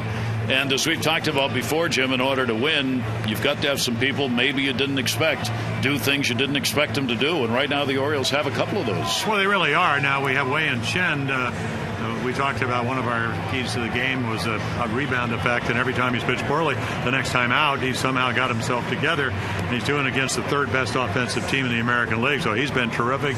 Quintanilla, again, Dan Duquette has gone out and gotten all these players, got them in the offseason, got them during the season to try to, again, put the best ball club on the field that night. And we saw it. He's a pretty good player. He's a veteran that understands to play second base, and with Brian Roberts out and Andino not having the year he had last year, you need somebody like that. Yep, and then Duquette along, obviously, with Buck Showalter and company, making the decision that Machado was ready and needed and brought him up, and certainly giving them, as you said, a lot more with the bat than they anticipated, and really only one tough play, and that came in this game that he's had at third. Well, our voice of reason, Buck Showalter, says, well, again, it's only 4 games. And but again, tonight, Josh Beckett's Josh Beckett, but he's already made 2 really nice defensive plays. And the way this race is going, 4 games is 4 games, and they matter. Here is Mike Reynolds leading it off against Beckett, bottom half of the 5th inning. And the pitch is away for a ball. Reynolds popped out his first time out. Machado and then Quintanilla will be coming up for the Orioles. Beckett has retired 6 in a row since giving up the home run to Quintanilla, leading off the 3rd inning.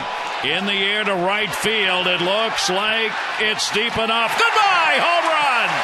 Mark Reynolds, the long ball. His 10th of the year. The 2nd off Beckett tonight, and the Orioles lead it again.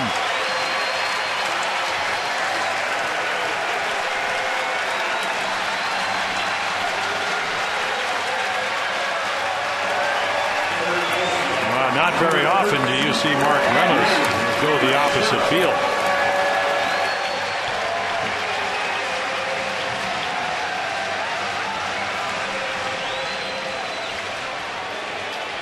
So the long ball again for the Orioles, who have hit 83 home runs here in their home ballpark this year, puts them back on top. And here's Manny Machado, who will take it for a strike. There's the long ball. And the other way. Mark that one down, because as Jim said, he just doesn't take the ball very often that way. No, not at all. And, again, it's about having quality at bats. He had the big hit on Sunday. He's played well defensively. He's only not always playing against right-handers. And an opportunity to play and getting the job done. Mark Reynolds is about home runs. That one, a little blooper, is going to be to short. Aviles is there. Machado is retired, 0 for 2 in the ballgame. Yeah, I don't think that Josh Beckett didn't watch Luis Mendoza's outing against Manny Machado, and he just stayed in on his fist the first 2 times on Saturday night. 3rd time he would get behind him, he hit a double down the line. But with a young hitter, why give him something out over the plate when he'll swing at something inside off the plate? Omar Quintanilla becoming a household name for Oriole fans. Just don't ask anybody to spell it. No. Including me. And the pitch is outside. I think on my scorebook I have spelled it differently each time he's been in the starting lineup. Quintanilla, 1-0 count, 1 away. He blasted the 3rd home run of the season in the 3rd inning. Quintanilla against Beckett had an 0 for 6.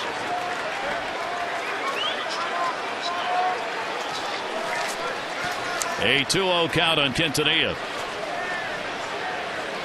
Last 5 games. How about that? 2 home runs, 6 RBIs, 474 batting average. 2-0 delivery, and that is in there for a strike. No, again, you see the veteran presence right there trying. Now, he homers. He got a pitch right down the middle. He understands that, and he's trying to get on. He tried to duck that pitch. 2-1 delivery. Beckett a fastball foul back. The other day, his skipper, Mike Showalter, was talking about Quintanilla before the ball game and just saying he's loving every day a little more the style. This is one of those grinded out Dustin Pedroia kind of ball players. Hard nosed, serious, every day, out early, doing what needs to be done to get ready for a ball game. Whatever he's not doing well, he works on. And he said, I'm just trying to get through to him, trying to get him to understand me, or me understand him. There you see the 5 RBIs in the last 3 ball games and that home run. Wow. Well, who cares about understanding each other? Just keep putting his name in the That's lineup. right. Right now, that's not a problem. No. No. And you're going to probably see maybe a little. You can see the Barnway. This is going to be a fastball away, and he just fouls it off. So eventually, you still have a strike to work with. 3-2. Everything changes a little bit. Coming over from the Mets, made the roster July 21. He's got over 250 major league games. Rockies, Rangers, Mets. Played AAA a bit this season. Here's the 2-2 delivery. Breaking ball fouled off. He tried to wait on that one. And he did. And it's a lot easier to. I know Josh Beckett didn't want to get that ball up, but he wanted to finish it and he couldn't. So the ball hovers and Omar just hits another line drive. We think at some point you're going to see a straight changeup here. Here's the 2-2 delivery on the way. Into the air to left field. Crawford. And there it was finally, and he made a real good pitch with it. But that's a tough at bat, and you're just hoping because Josh Beckett's been so efficient, you can get the pitch count up a little bit. And we want to remind you the Mid-Atlantic Sports Report returns tomorrow 5 to 6:30. Join Mel Antonin, Dave Johnson, Phil Wood. Latest O's news and notes. Amber will be joining them to take a look at some of the Orioles' biggest contributors over the last few weeks and how they arrived here in Baltimore. It'll all be coming up on the Mid-Atlantic Sports Report. 2 down. Here's Nick Markakis. Nick has grounded out twice off Beckett and fouls that one off. Another great changeup. Nick had an 0 for 11 that he got out of 2 days ago when he hit a homer and a double and had a 2 for 4 in that concluding game against Kansas City. And there's the efficiency we talked about. Only one high pitch count, and that was inning number 2. 0-1 delivery off speed. That's going to miss outside. And a 1-ball, 1-strike count from Beckett. Beckett has given up more hits than inning pitch coming into the ball game, and 33 base on balls on the year. John Lackey out for the year with Tommy John surgery. That one in the air, left center field. That ball deep, warning track, but again, Ellsbury able to get over there and put it away. So 1 run, 1 hit, no errors, nobody left on base. This time Mike Reynolds delivers it, his 10th home run of the season, and on 2 homers, he and Quintanilla, the Orioles have the lead.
Here, great defense by Manny Machado. First difficult play of the 5 games he has now played. And then right here, Omar Quintanilla really on a roll. The Orioles up 1-0.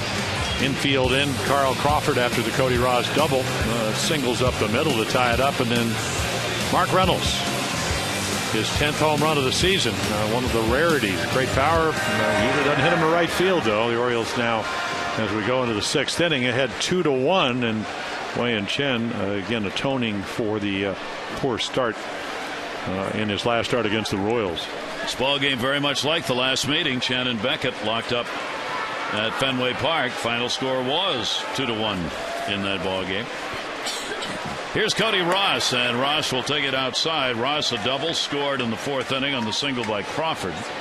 1 for 2 in the ball game. A couple of hits in 4 at-bats now, lifetime against Wei-Yin Chen. And again, the double came on a changeup. That one's going to be into left field for a base hit. McLouth over. Ross came in inning 319 against left-handers and is not doing any damage to that number. Nope. Again, that high slugging average. And the minute you miss with a curveball, the good fastball hitters are going to sit fastball, and that's what he got. That will bring Lavarnway to the plate. He has a single, and he is grounded out. So the Red Sox out hitting the Orioles 7-3, but the Orioles leading in the ball game by a score of 2-1. Lavarnway out of California, Burbank, 5th professional season. Valley guy. He's a Valley guy. A big, strong Valley guy. And he will fight that one off. He opened up against the Orioles on the 27th of last September and became only the 3rd Major League player in history to have multi-homers in his first game, and did that against the O's. 0-1 the count on Lavarnway. Yeah, he had a couple of a breaking ball and a fastball about 375 feet to left center, and that's a home run here at Camden Yards. That's what he did last September. Big and strong. And this year, of course, I think anytime you get a guy that has those kind of monster years and is behind the plate, can he catch? Voted by a poll of International League managers the best defensive catcher in the International League. So they got to be pretty pleased about that, which is why they were able to trade Kelly Shoppage. Shoppage went to the Mets today. Here's the 1-1 delivery, lifted in the air, left field near the warning track wall. McClouse got it. Just had enough room to haul it in. Yeah, well, he topspinned it. You're playing at Wimbledon. You want to keep it in the court, and when you topspin a ball, it doesn't have that backspin. But again, such a small ballpark. And Nate McClouse, I said, boy, you can go get him. I said, how do you throw? He goes, I said, charge it. He said, oh, I know that. But he's a very, very apt defender. We thank the man in the blue shirt for pulling his arms back in. Here is Carl Crawford, an RBI base hit, and is hit into a fielder's choice. Ross on at first base. Crawford laps it into right field. Reynolds was playing in with the runner on. Going to go for 2. Nope. Now going to go back to first base. He was halfway down. Nick Markakis' arm sent him back the other way. 1st and 3rd for the Red Sox, 1 out. Well, what the Red Sox have done here in the 6th inning, eliminated pitches. So they're just looking fastball. Wei-Yin Chen is not getting his changeup over with regularity. He's not getting the curveball or the slider, and there's what you're talking about. And again, because this is the whole equation of why he goes back. He sees Nick Markakis get to it so quickly. Now 1st and 3rd, and the Orioles 2-1 lead in jeopardy here as Avila stands in. He has struck out twice. He's been one of the many Red Sox who's gotten things done, though, with runners in scoring position, hitting .322. Runners on 1st and 3rd. And Chen will make the lob toss over to first base. Boston's got a number of hitters over 300 with runners in scoring position. You've got Avila, Siriaco with limited at-bats, Gonzalez leading the world. Middlebrooks, who's injured, was over 300. Ortiz at 351. Nick Posednik, who's not playing, at 357. Ross at 300. Mercy. And the pitch fastballs for a strike. So Chen will bear down, try and find a double play ground ball here off the bat of Avila's if he can. Yeah, either that or maybe a punch out pop up. He is a fly ball pitcher, though. 185 fly balls coming in, only 159 grounders. Doesn't throw a lot of ground balls. Here's the 0-1 delivery and foul back. Had him stepping into the bucket on that one and just got it off the end of the bat. Well, Mike Avila's is an inside half hitter. So again, when you go down and away, he has trouble covering that type of play. I mean, he can still flick it. Kind of like what Pedroia did, but he's not. He drives balls that are on the inner half. Aviles has been the most productive shortstop RBI-wise in the American League. 52. Here's the 0-2 delivery to him, and again going upstairs, protecting on that pitch, and it stays 0-2. Yeah, so you have the ability, and again, Wei-Yin Chen is the second best pitch, at least normally off-speed pitch, is the changeup. I mean, you can run one down and away, but you'd have to stay out of the zone. Otherwise, you speed up the bat. 0-2 count. And he gets him. Probably one out of the strike zone and his fourth strikeout. Well, the impressive thing is how he speeds his arm up. 94 miles per hour. When's the last time we saw this? A little bit extra. And then on the outside part of the plate, maybe off the corner. And our Exmo brought to you by Toshiba. And he has struck him out 3 times. 3 of the 4 strikeouts Chen has coming against Aviles. And Larry Schwartz is very happy about it. Our lottery guy of the night from Williamsport. Piling him up. He goes, don't pitch the contact, strike guys out. $100 a strikeout. 2 down. First and third. Here's Valencia. Valencia 0 for 2 is grounded out and flied out. And we'll take the first pitch right down the middle. Yeah. For a ball. Paul Schreiber calls it low. Good fastball hitter. Even though he's gotten a couple to hit and couldn't do anything with it. Ground out and a fly out. Valencia playing at AAA most of the season. Here's the 1-0 delivery to him. That will be in the inside corner for a strike. Valencia hit .250 at AAA Rochester. He had 7 home runs. He's with the Minnesota Twins organization, and then came up in this road trip to play against Cleveland. Yeah, fell out of favor. He said, I was talking to him today, he said, I always felt like I was on the fence anyway. And then he said, all I had to do is hit under 200 the first month, and I really went to the other side of the fence and down to AAA Rochester. 1 ball, 1 strike. Runners off first and third. Chen's pitch inside corner again. Wow, what a pitch. Maybe it's just nailing that inside corner. But look at Matt Wieters' move there. Boy, does this make it easy. And he's sitting really almost centering that inside corner with his body. It really gives you a great target if you pitch it. Chen trying to work out of it. Here's the 1-2 delivery. Ooh, got away with that one. Down the middle and fouled straight back. Always an indicator of the pitch just missed. But it was. And the count stays at 1-2. Boy, it seems like it was yesterday the last time he threw a breaking pitch.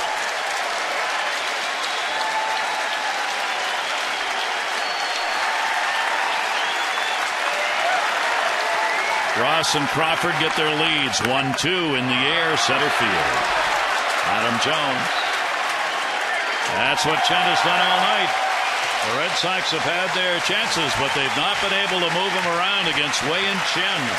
No runs, couple of hits, 2 more are left on base, and the Orioles lead it 2-1.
Orioles action game 2. It'll be Miguel Gonzalez on the mound against Aaron Cook. Our coverage on Masson HD 6:30 O's Extra presented by Jeep, followed by our game coverage at 7. All the access you need right here on Masson. There you go. Miguel Gonzalez coming off a great start against the Royals. Aaron Cook, the sinker baller, keeps it on the ground. And that's the way you pitch here at Camden Yards if you can throw. You begin to get the feel of the drive for the postseason here in this game. I mean, these are the kind of games that will be played overall for the rest of the year as teams really buckle down in every aspect of the ball game because of the importance that every at bat and every pitch has. The 0-1 delivery, that's going to be a base hit. Hardy is on. So Hardy leads off the 6th inning with an Orioles single. Our O's Extra postgame tune-in brought to you by PNC Bank for the achiever in you. Jim and Rick standing by to take a look back at however this game ends up. You'll listen in on Buck as he talks to the press, and player interviews and more all coming up after the game. Yeah, you make a great point there because, again, you go back to the Sunday game. Tommy Hunter keeps him in the game. But one of the big plays there is the Lou Ford bunt, sacrifice bunt. You think, wow, everybody can bunt in the big leagues. Well, we know they can't. But he runners at first and second. He gets them over. The Orioles end up winning by 2. They're now 17-11 in those kind of games. 22-6 in one-run games. We talked about the difference there. Red Sox 12-14 in one-run games and 2-6 in extra inning games. The flip-flop of the numbers that the Orioles have. And Bobby Valentine says today, hey, it's your bullpen. Nate McLouth, runner at first. 1-0 delivery. That ball will be popped up third base. Well, how many little pop-ups off the fist is Josh Beckett, who again only the 3 hits, but a soft single by Chris Davis and then the home runs by Quintanilla and Reynolds. But right there, you know what Nate McLouth was trying to do, trying to get on top of a ball and hit it in the right field. Couldn't do it. So McLouth retired, and that will bring up Adam Jones. Jones has popped out, struck out against the Red Sox this year. Came in hitting .225, a couple of home runs and 6 RBIs against Boston pitching. In fact, I only have maybe 3 groundouts all night against Beckett. And that pitch taken outside. Yep, that's about it tonight. Those pop-ups, as Jim was talking about, have really been great shots coming in off the fists of the Oriole hitters. Yeah, he has really done a nice job, with a couple of exceptions, Reynolds and Quintanilla, of staying out of the middle of the plate. Here's the 1-0 delivery on the way. Pitches outside. Keep in mind, we were talking about the home runs the Orioles have. Beckett gave up 3 in that last outing in a loss to Texas. 8 runs, 8 hits over 5 innings after that 12-game stretch where he had not given up a home run, and now he's given up 2 more in this ball game. Adam Jones with a 2-0 count. He'll get one to try and put a charge in, maybe.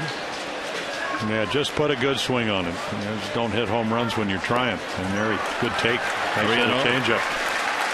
So Beckett has walked only 1. That was back in the 2nd inning to Wieters. Well, he's swinging away here. I would be very, very shocked if he doesn't get the green light. Beckett had retired 6 in a row between homers, and Quintanilla's in the 3rd inning to Reynolds' home run in the 4th. Now Jones with a 3-0 count. Outfield very deep. Runner at first base, Hardy. He tried, and it's a foul ball. A loud foul ball. Up into the lightning, and the count goes to 3-1.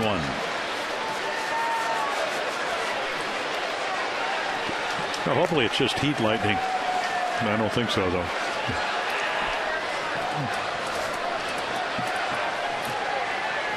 Tornado wanting to 9:15. Here's the 3-1 delivery, and that's outside. He walked it. So the second walk surrendered. Runners at first and second now with 1 away. And the next fireworks night at Oriole Park scheduled for Friday, August 24. Blue Jays will be in town for the 7:05 game. So gather up family and friends, make a night of it here at the ballpark, and see the great show after the game. Get your tickets in advance, 888-848-BIRD, to go to Orioles.com. Yeah, those are one of those at-bats where you're trying to make your pitches early on. You run it to 2-0, then to 3-0, and then you see the swing as Andrew Miller gets up and loose. Harry Tuck, the bullpen coach, in the jacket. And then you go to 3-0, and he airs it out, and you go, I better be perfect, and you're not. So Matt Wieters gets a chance. Wieters has walked, flied out, 263 off Beckett with a homer. 2 on and 1 down. Outfield slanted a little to left, and he fouls it off that way for a strike, going for it on that first at bat. Orioles trying to build on the 2-1 lead they have in this ball game for Matt Wieters this season. Here in his home yard, hitting .255 with 10 homers, .236 on the road with 6 home runs. Runners get their leads. Hardy and Jones. Here's the 0-1. 0-2. I take a look at where Matt handles the right-handers. So up and in fact, the whole inside. He likes the ball out over the plate. The numbers really jump. And of course, that was a pretty good changeup. That actually was such a good changeup. Josh Beckett wanted Matt to put it in play because it wouldn't have been hard to do with it. And that was fortunate he didn't put it in play. Bottom dropped out of it. Wieters now with the 0-2. See if Beckett tries to get him to chase here. He does, and not close. And a 1-ball, 2-strike count from Beckett. Yeah, that was almost like a wasted pitch, not on purpose. Just got underneath the changeup, and it. I was watching him back in 2005. Orioles playing the Marlins up in Jupiter, and saw him about 5 days later. He's warming up. He said, "What'd you think?" I said, "I want to come back as you." 96 with a curveball off the table and a wind shear changeup. Looked like it hit wind shear on the way to home plate. Yeah. 1-2 timeout taken by the catcher, LeVarn Way. Yeah. Now where are we going here? Come on out, Rook. Let's discuss this. So they'll have a conference on what they want to throw here to Matt Wieters. 2 on and 1 down. Double barrel action in the bullpen. Miller got up first. Now Melanson up in the bullpen. The right-hander, righty-lefty. That has been an Achilles heel for this Red Sox team, trying to get through the middle part of a ball game in particular. They do have Andrew Bailey back. He's going to be their setup man now. Just joined the roster today. 1-2 delivery. Wieters takes it. It's down low. And a 2-ball, 2-strike count. Yeah, Matt, boy, recognized that pitch. That's what hitting's about. He didn't even begin. Now, the more, your third time around, the more pitches. It doesn't mean you're going to get a base hit, but if Beckett makes a mistake, boy, the odds go up. Matt has been hot coming in. 7 for his last 20 with 6 extra base hits in the last 5 games. And again, another timeout taken as Beckett wants the signs again. Well, he had a game early last week with 2 home runs, a game with 5 RBIs, a game with a 2-run home run.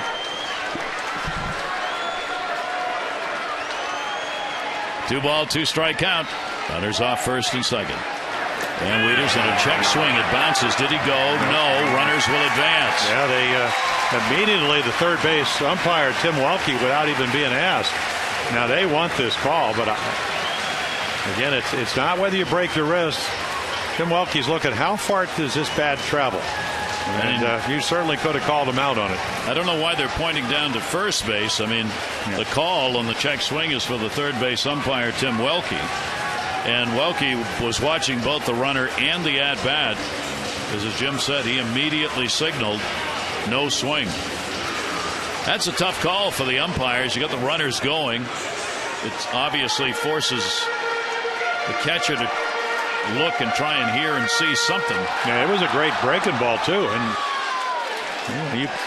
I don't think if you're Matt Wieters, obviously you don't want to be called out, but it wasn't like he would have been jobbed if he had been, because that bat went a long way. Third wild pitch by Beckett, 2 in scoring position. Now the infield is going to move in. 3-ball, 2-strike count on Wieters. Try and cut the run off with Hardy, the lead runner. And Wieters, the chopper runner's coming, and nobody's going to get this. Everybody's safe, and the Orioles have a 3-1 lead. The infield defense in this ballgame for the Red Sox has had a tough time Well, where are we? We're in Baltimore. Why not hit a Baltimore chop? That's exactly what it is. Good sinker. And right, it's up a little bit. Nobody's landing. Aviles can't get it. Pedroia wanted to get it. Boy, what a tough play right here. Aviles going to try to come in and short hop it. But on the grass, the ball stays down, and you get the run. Adam Jones does not advance. Waiters gets the RBI. It'll be his 59th. Run batted in. Here's Davis. One away. Runners still at first and second for the Orioles, who get their 5th hit and a 3-1 lead. And up the middle. That's going to be a base hit. Jones will come around to score. Waiters will stop. Davis delivers, and the Orioles lead at 4-1.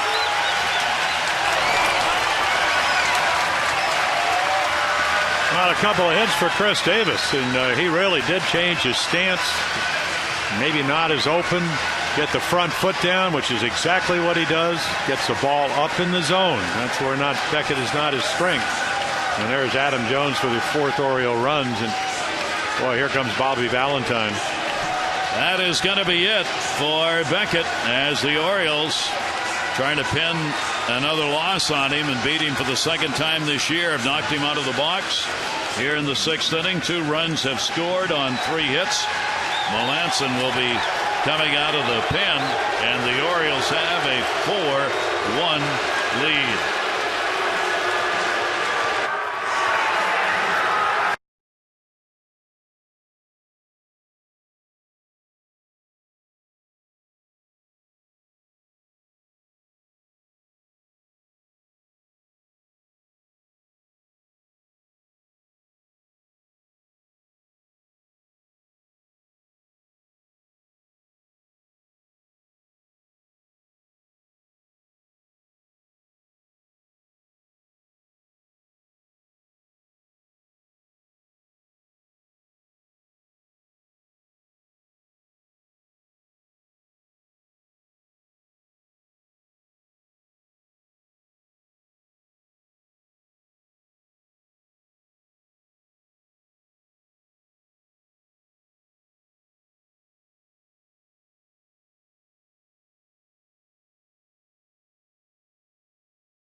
In the ball game, giving up home runs early, but in this inning it's the singles that ultimately knock him out of the game. Yeah, he really, I mean, you think about 2 solo home runs, and then Wei-Yin Chen, the way he pitched, really put pressure on Josh Beckett, and a little bit unlucky. I think he would probably think I did strike out Matt Wieters, but as it turns out that he doesn't get the call. Melanson comes in, really struggled early. I mean, they sent him out because they acquired him in the offseason. Jed Lowry going down as the shortstop for the Astros, and then early on gave up 11 earned runs in 2 innings. They sent him to Pawtucket. Runs in his last 2 starts, but 13 of the last 18 have been scoreless. So a hard-throwing right-hander. Let's see if the Orioles can add some more runs against him. Runners at first and second base. Melanson will face the Orioles for the first time this year. Checking the hitter-batter numbers. Like Showalter as Reynolds stands in. Reynolds delivering his 3rd home run and his 8th RBI against the Red Sox. Coming in that last at bat when he got his 10th of the season. He's 1 for 2 in the game. RBIs by Wieters and Davis in the inning. And they are on base with 1 away. First ball hitting left field and his way back. Goodbye, home run. A 3 RBI shot. Reynolds on the first pitch delivered by Melanson.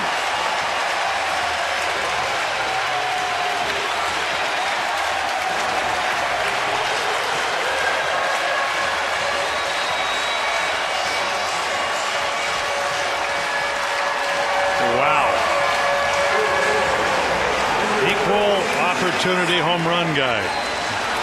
Fastball to right field, hanging hook. See you later.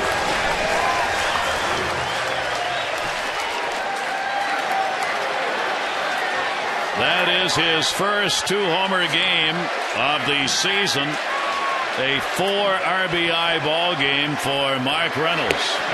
And the pitch is a strike. Manny Machado up. 2 runs charged to Beckett on that 3-run homer.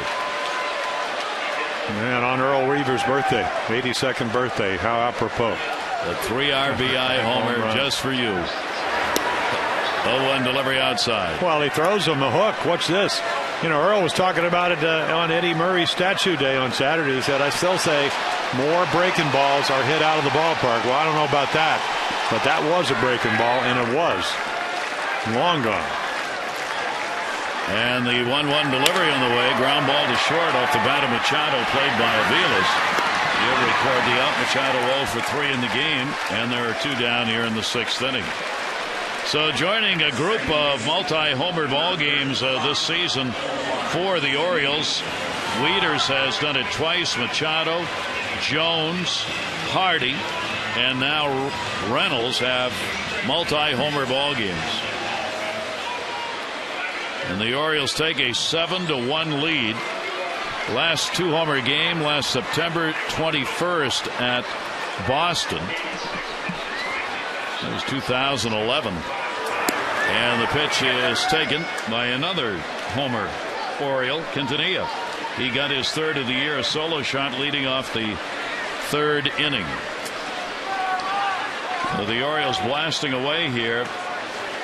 Melanson never had a chance to get ready. On that first pitch, Reynolds was ready. Well, it's hard for me to say here because it wasn't a bad curveball, but I found, and I threw a lot of them, you don't spot it as well as your other pitches. So it broke, but it broke in the middle of the plate. And was he looking for it? I don't think Mark Reynolds looks for pitches. I think he just reacts to pitches that are hittable. And for what we've seen, 37 home runs last year, Gary, he likes the ball down, and that curveball was down in the middle of the plate. I mean, he just didn't hit it. He hit it.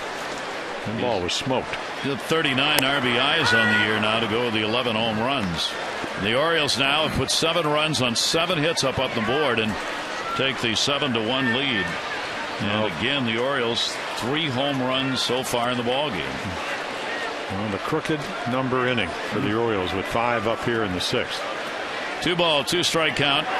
And Melanson will get him on the swing. Lavarnway's got to make the throw down, and he does. But a big inning. 8 Orioles come to the plate. RBIs, Wieters and Davis on singles, and then the big blow. A 3 RBI homer by Mark Reynolds, and the O's lead at 7-1.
Hey, their defense early on held up. Machado with a nice play. Chen has walked one and struck out 4 in the ball game, and then the Oriole bats.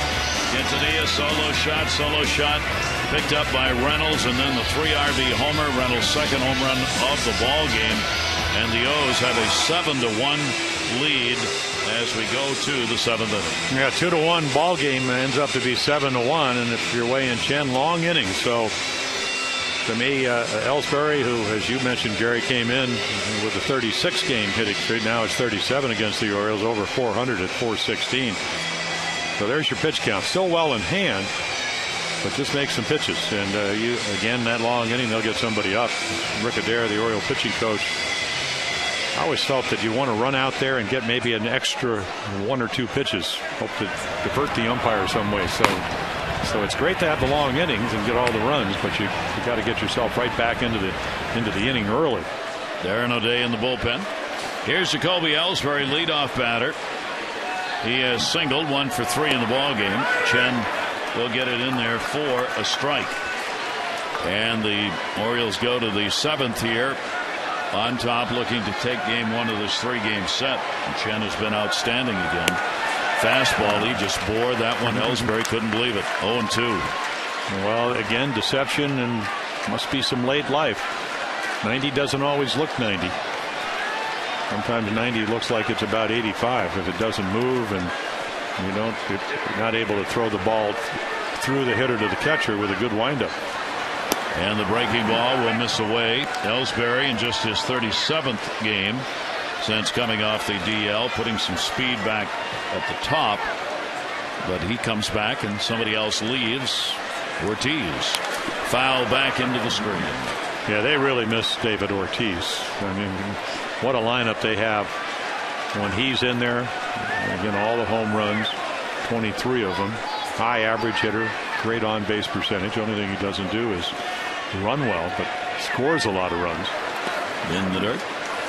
The Orioles have won 10 of their last 14 ball games against the Red Sox.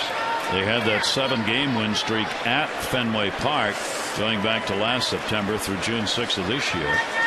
And trying to put another one up. That's out of the reach of Quintanilla.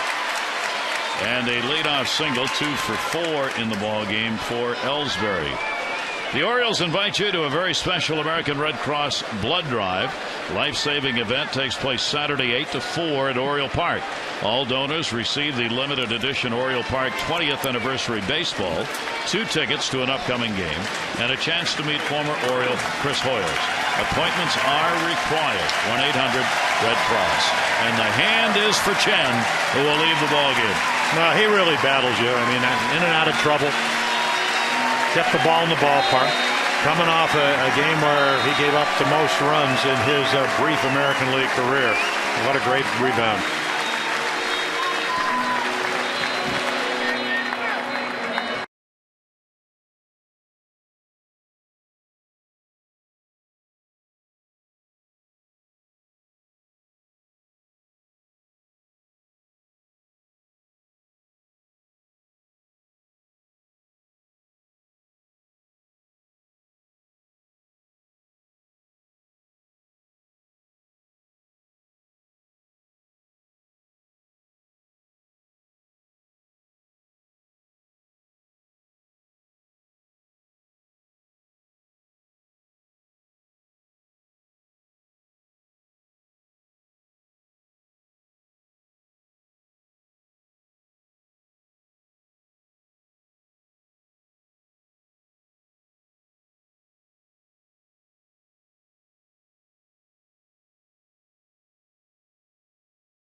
Sox on the season, looking to pick up his second win against them and his 11th overall with a very solid performance in this ball game. Yeah, the key to his game was to get Gonzalez and Aviles out when they had runners in scoring position. So that allowed him to scatter the 9 hits.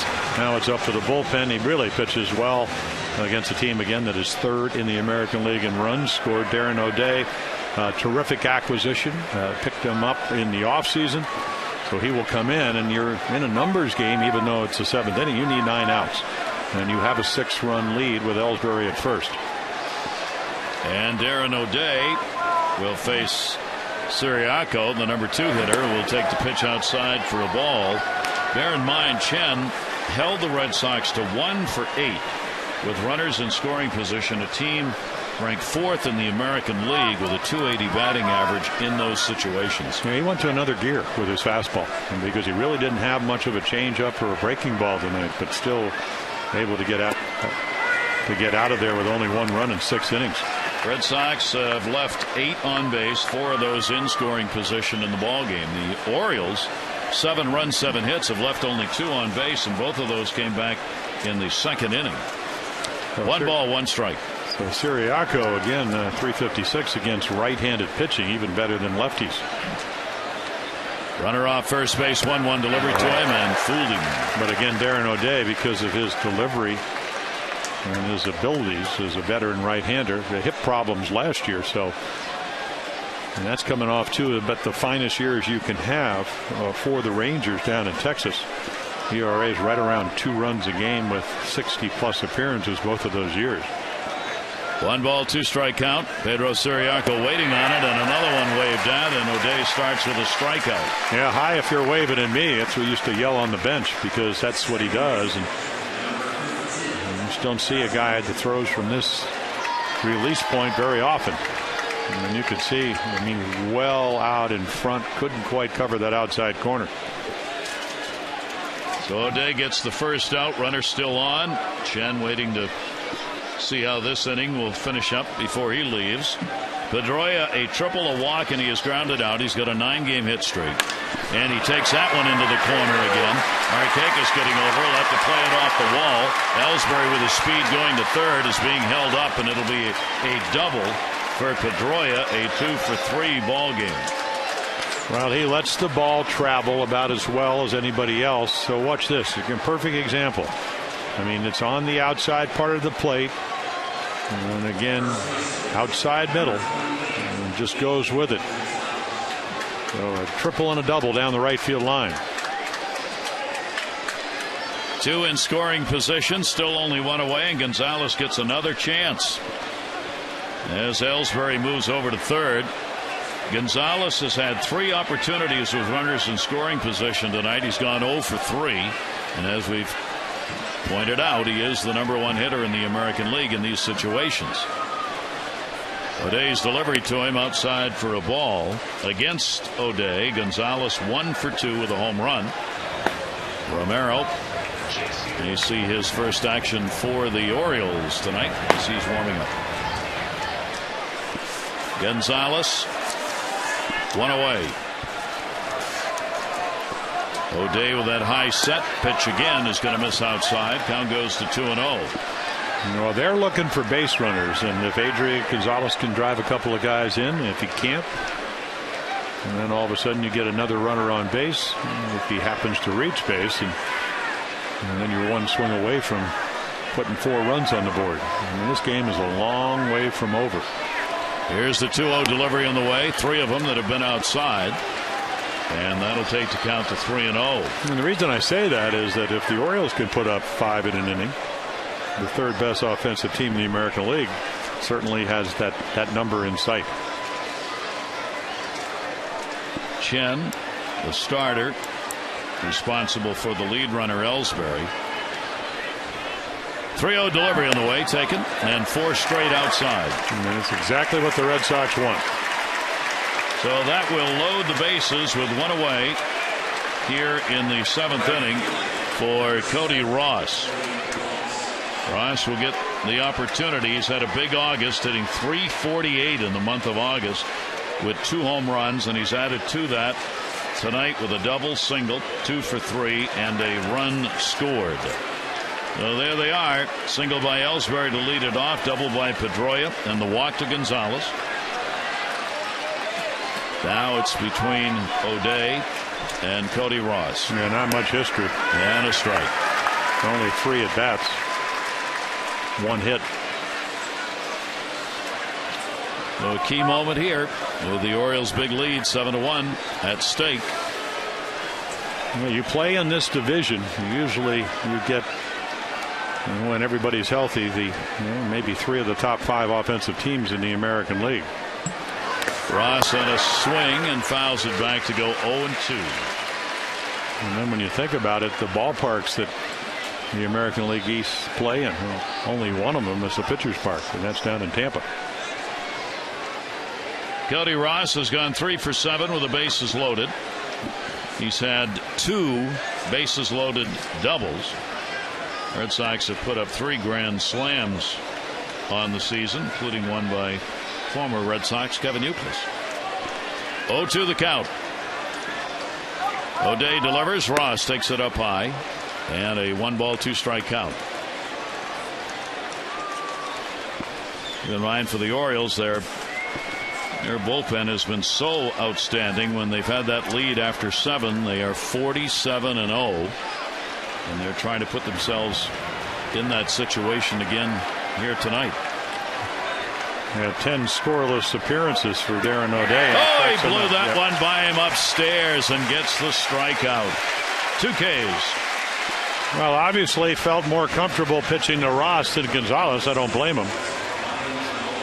Now take a look at how he's able to. He pitches around Gonzalez. There's a low strike on a breaking ball. There's another one, strike 2, kind of almost like a purpose pitch, and then throws it right by him at 86.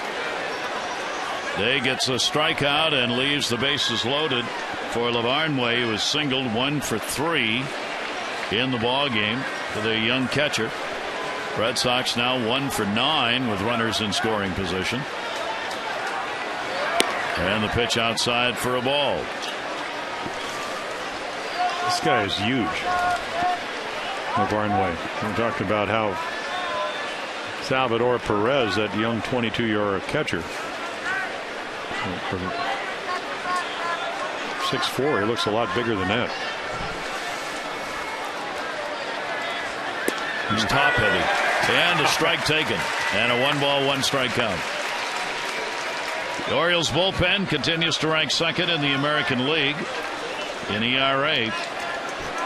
Their walks per 9 innings also second best. And another big chance for them here in game 1 of this series to shut this thing down right now. Bases loaded, 2 down. Here's the 1-1 delivery outside to Lavarnway, 2-1. Yeah, if you're a Red Sox fan, you're rooting for him to get his first hit with a runner in scoring position. Again, only 20 at bats coming into the game, but 0 for 6 in that category. The all-star catcher at the International League before he was called up with a .294 average, 8 home runs at AAA. 2-1 delivery to him. Got him in the outside corner to get the strike. 2-2. What a great 2-1 pitch that was.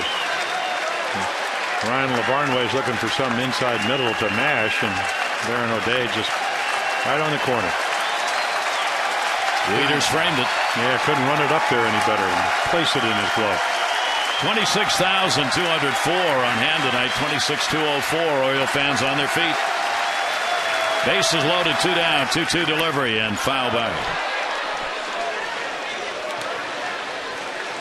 O'Day trying to hold the lead for Chen.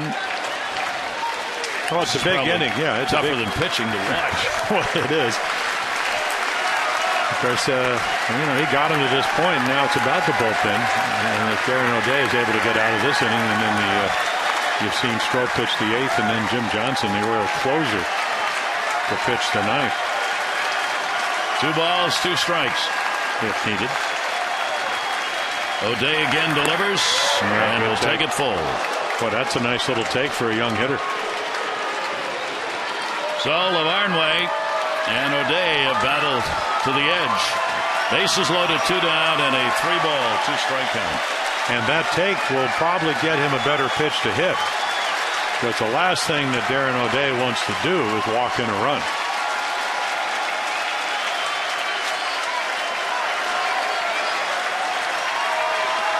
And the 3-2 delivery. And he struck him out. O'Day gets 3 Ks, striking out the side. They leave the bases loaded. Our 7th inning stretch brought to you by Jack Daniel's Tennessee Honey. Fly straight. Drink responsibly.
We mentioned it in spring training.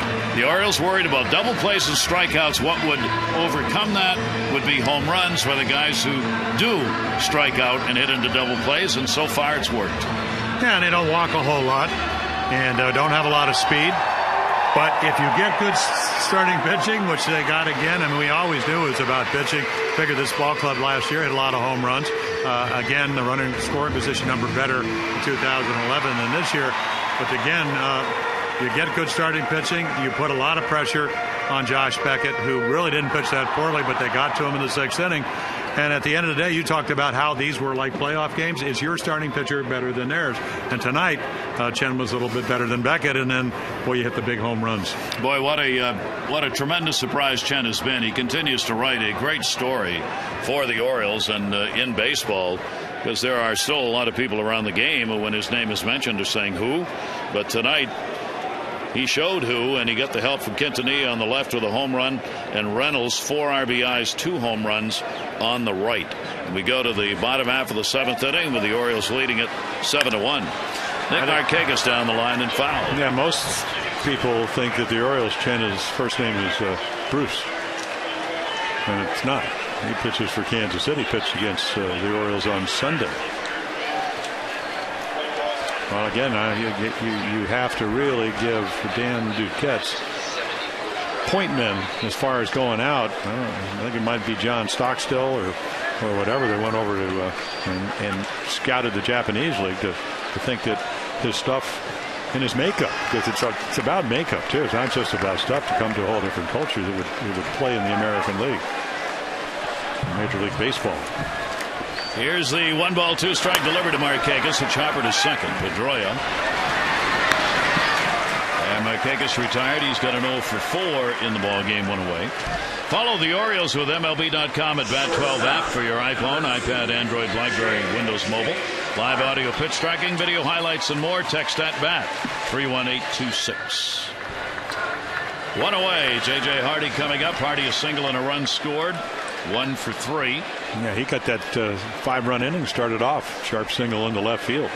Only the 4th hit off Josh Beckett. Orioles had 5 runs on 4 hits in that 6th inning. Beckett out of there. 6 runs, 6 hits, 5 1/3. He walked 2, struck out 2. Melanson on in his stead. 1-0 delivery to Hardy. And the overhand is going to miss down low, and the count will go to 2-0. Well, from what I saw with Josh Beckett, again, now they've gotten him 3 runs or less 13 of his 20 starts. Really, it's not about stuff. It's about, maybe a pitch or two here and lack of run support, something the Red Sox usually do a good job of. 2-0 delivery, and the pitch is on the inside corner for a strike to Hardy. As the Orioles try and extend their season series lead against the Red Sox, they lead them 6-3 so far. Ortiz watching, not playing, and not due back in this series. 2-1 delivery is outside, 3-1. Yeah, David Ortiz has certainly figured out how to be a good DH, but he said, I haven't figured out how to sit on the bench and not do anything. Very frustrating, especially when they're trying to get back into the pennant race. And the 3-1 delivery fouled off. Ortiz with that strange injury when he injured the heel while running on the base paths ahead of a home run. And one of those start-stops. I guess he started or stopped very quickly and then just irritated the Achilles tendon. And it is such a difficult tendon or part of the body to heal because of blood flow. It just doesn't get a whole lot there. 3-2 delivery on the way, and Hardy will take it down the line and foul it off and hold the count at 3 balls and 2 strikes. I believe it's his right Achilles, the one you land on. And as you mentioned, some days it feels pretty good, and then again it's kind of a recurring injury, not getting well enough to allow him to play. You know he wants to. J.J. Hardy, 3-2 pitch to him. Melanson will get the strikeout. That is his second. And there are 2 down here in the 7th inning. And take a look at our SunTrust Inside the Numbers. You see the American League leaders. Home run, 7th inning or later. The Yankees and then the Orioles. Followed by the Rangers, Jays, and White Sox. Some power clubs right there. Exploring your financial options, SunTrust can help you find new ways to move forward. 2 down, nobody on. Here's Nate McLouth. McLouth 0 for 3 in the game. And will take the pitch for a ball. I was doing a little bit of work for the Tigers series, and the White Sox, I believe, have 7 players with 17 home runs or more. It's a nice little collection of guys. And that's why they're winning. They too have gone to the 3-run bomb. The Orioles coming into the ball game ranked 4th in home runs with 143, now up to 146. And 84 of those have been hit here in this ballpark. Yeah, last time I looked, A.J. Przinsky, 22, 23 home runs. It's a career high. Rios is hitting. Adam Dunn has come back from the dead and comeback player of the year. Yeah. Adam Dunn leads the league in homers, 33. 2 ball, 1 strike count of McLeod. Melanson with a 2-1 delivery. Towards second. Somebody got to cover first. Gonzalez ranged. Melanson gets over there and has a 1-2-3 inning. 7 complete here at Camden Yards. The Orioles leading the Red Sox 7-1.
We'll bring yet another pitcher and include him as part of the ranks of the O's staff this year. Yeah, 37-year-old lefty, and So they acquire him. He starts the year with St. Louis, then down in Cleveland. They acquire him. So a lot of experience, and we'll see. You can see 17 games at Norfolk earlier this year. Then he went to Cleveland and Columbus, where he got some innings in. So hopefully he's sharp. And again, for people that weren't with us earlier, Troy Patton with a sprained ankle. It's a low sprain, so the high sprains are the ones that seem to take a long time. So really no timetable. Week to week, I would imagine. Coming off the disabled list, what? How many days? 15, 17? 17, I think. Yeah, so probably backdated, what, a day? Yep. The Orioles, again, only one left-hander in the bullpen much of the year, and Patton was that lefty. Now it's Romero. And in the today, Buck Showalter before the ball game, there may be a new left-hander working out of the bullpen shortly, and that's Brian Mattis.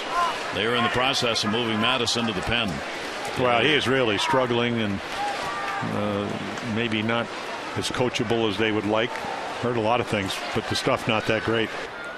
So they want to see, based on his ability to get left-handers out, whether he can work out of the bullpen, and that is an experiment that's right now on the front burner at AAA.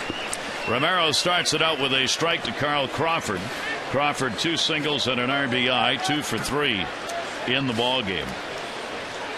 Romero replacing O'Day, who worked an inning, a hit, a walk, and he struck the side out. Coming on for Chen.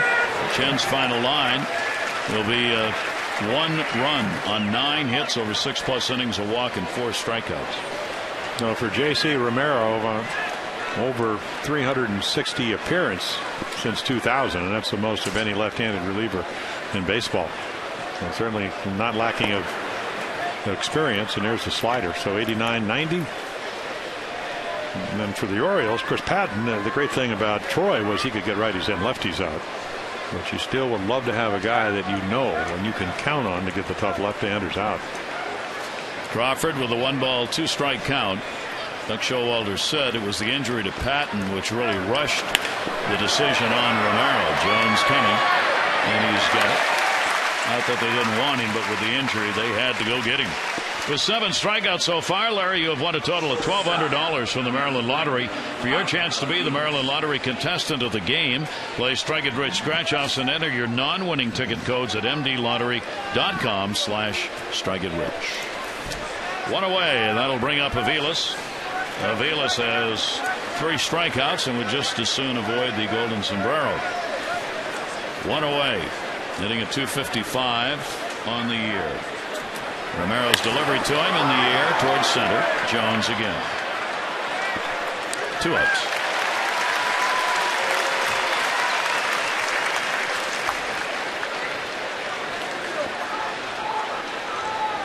Other matters talked about regarding pitching before the ball game. Buck Showalter said Zach Britton is still very much in the picture as far as someone who could come up and help be part of the rotation, but while he's had his stuff, the command problem is still there. Well, there's a feeling, and when you talk to people in the organization, is that he's got to learn to relax. And the only way you can really get the movement, the location, is if you're able to do that. And he wouldn't be the first guy that's had to deal with that. But again, stuff, I mean, does anybody have any better stuff on this staff other than maybe Jason Hamill than Jake Arrieta? Nope. No. So again, can you command it? Even though I hear that he's pitching a little bit better down in the zone. There's a nice little change up to Valent. The Red Sox have had a propensity tonight to want to go after that pitch that's up, well up, and out of the strike zone. And this time it leads to an 0-2 count. 2 down. So now JC can pitch down under the strike zone, which that's going to be a base hit into left field. McLeod coming over to get it. And the first hit of the ball game for Valencia comes with 2 away in the 8th inning. Time to text in your vote for the AT&T Player of the Game. Here are the candidates tonight. Wei-Yin Chen with a solid 6 innings, a run. That's it. Omar Quintanilla has delivered the home run, his 3rd of the year. And Mark Reynolds has delivered 2 home runs and has a 4 RBI game. Text in your vote, A, B, or C, to 31826. So there's Valencia getting a good pitch to hit, but when you had a chance when it was only 2-1, both in the 4th and the 6th, couldn't get it done with runners in scoring position. Now a runner at first base, hit number 11. Boston's out hit the Orioles 11-7 in the ball game, but again with runners in scoring position, this ball club that's been so good at that is at a 1 for 10. Jacoby Ellsbury, couple of base hits, 2 for 4, 2 singles, and the pitch down low for a ball. Mark Reynolds, by the way, with a 4 RBI game. It's the second 4 RBI ball game that Reynolds has had this season, and obviously a most appropriate time in this big division game against Boston. Here's the 1-0 pitch and jammed him. 1-1. So back-to-back multi-hit games for Ellsbury. Tommy Hunter, who pitched on Sunday, and Lou Ford, who played left field and had the big bunt. Orioles bullpen trying to maintain that .6 ERA they've had on this homestand. Here's the 1-1 delivery on the way. Ooh, great pitch. Just locked him up. 1-2.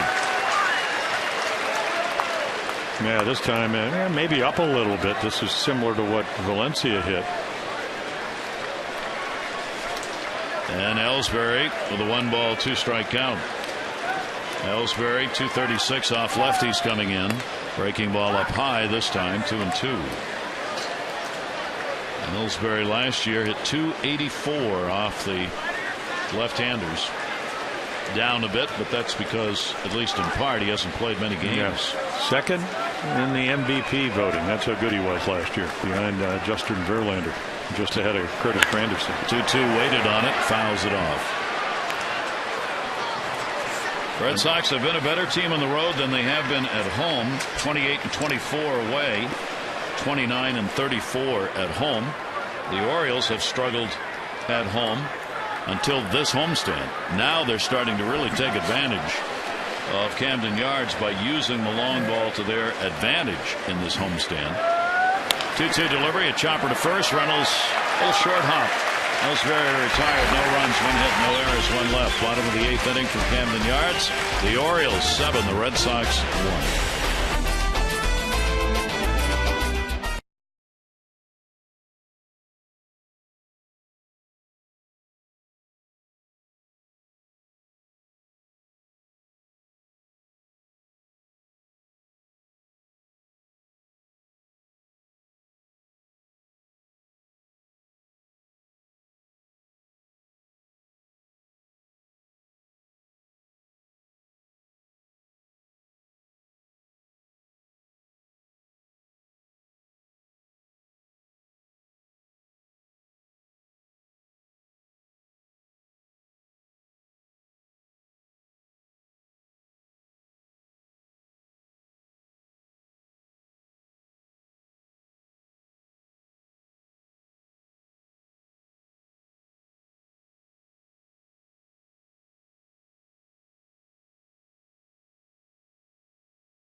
Season Care First Blue Cross Blue Shield contributes $50 to the American Heart Association Heart Walk. 331 walks, $16,550. Care First Blue Cross Blue Shield encourages each of us to take that first step towards a healthier and more active lifestyle.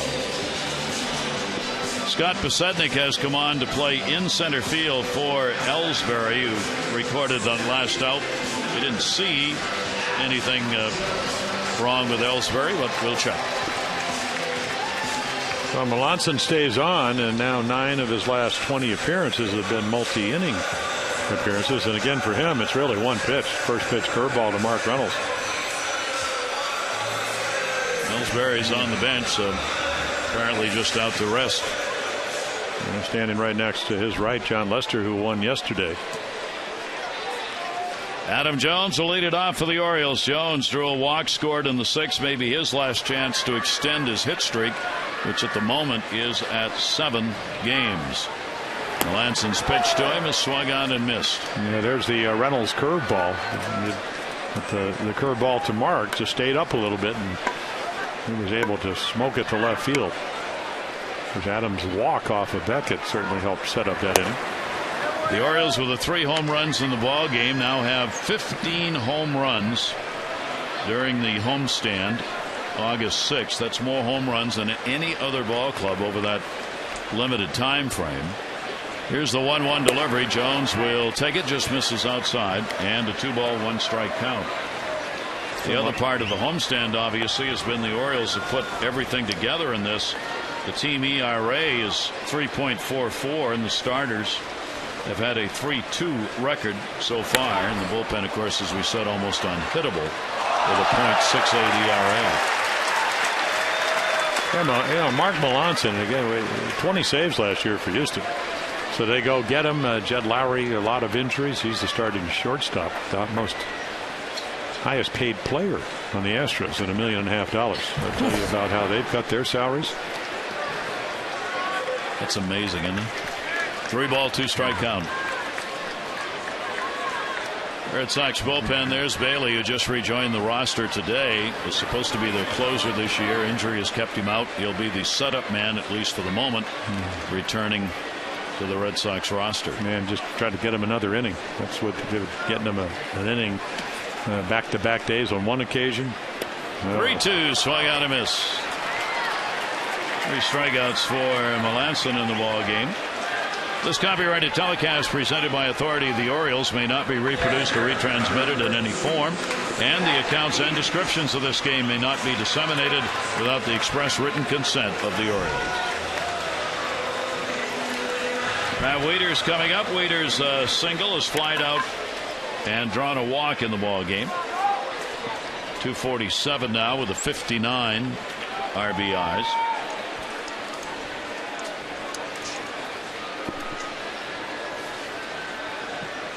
And Melanson's pitch to him, a fastball up high for ball 1. Orioles against the East come in 22-19 against Eastern Division teams. A lot of games left against the East. Last year the Orioles won only 28 games against the East. There's a comebacker. Melanson's got it and records the out. No, the Orioles have already won 2 more games on the road than they won all last year. In one of those years. Yep. And Bailey's going to come on as Valentine makes his way out. So Melancon will work inning and 2/3 of perfect ball. Did come on and gave up the home run to Reynolds, though, and the 3 RBIs. He was responsible for the run, the Reynolds run off that homer. Bailey on 7-1 O's.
Last year, missed the first 2 months with a forearm strain, year before elbow surgery, but he is an all-star closer, and Jonathan Papelbon, Robert Andino sent him over to the Phillies for a multi-year deal. The curse of the Andino. So Bailey comes in. And again, they expected him. The freak injury where he had a collision in first base, covering first base in spring training, and out to this point of the season. So Bailey's back. Yeah, he's got good stuff. Boy, big overhand curveball, and I don't know what his velocity is, but it's usually 93 to 95, and a nice little cutter to go with it. So there's a lot of strikes. And the pitch will be taken by Davis for a ball. 2 down and nobody on. Chris Davis has had a 2 for 3, a run scored, an RBI, a couple of singles in the ball game. Part of the Orioles' 7-run, 7-hit attack. And that one is taken for a strike. And the count will go to 1-1. Bailey with the big outstanding numbers, converting 89% of save opportunities there in that 09 to the 011 part of his career, and 24 to 26 last year. He had Double-A all the way to the big leagues in 2009. With the injury, he had 6 rehab appearances this season before coming back to the ball club. 2 ball, 1 strike count. And a big swing and a miss. 2-2 for Davis. The Orioles jumping out on the home runs by Quintanilla and Reynolds. And then in the 6th inning, getting 5 runs on 4 hits to extend that lead to 7-1. Red Sox coming up with the RBI single by Crawford in the 4th inning. That has been their only run on 11 hits in the ball game. And Lindstrom in the bullpen. Obviously not a save situation here. No, but he's also been pitching well since he recovered from the tendon problem in the middle finger of his pitching hand. 3-2, and he walked it. So Bailey starts his year out with a free pass. What a night for Mark Reynolds, the Orioles' power hitting first baseman. Solo shot 5th inning, leading it off, his 10th home run of the season. That would come up in the 6th inning against Melanson. First pitch seen, a 3 RBI homer. On our Twitter chatter from Britt Giroli. So if Mark Reynolds gets hot, he can carry a team offensively. The Orioles have to hope 2 home runs tonight, the start of that.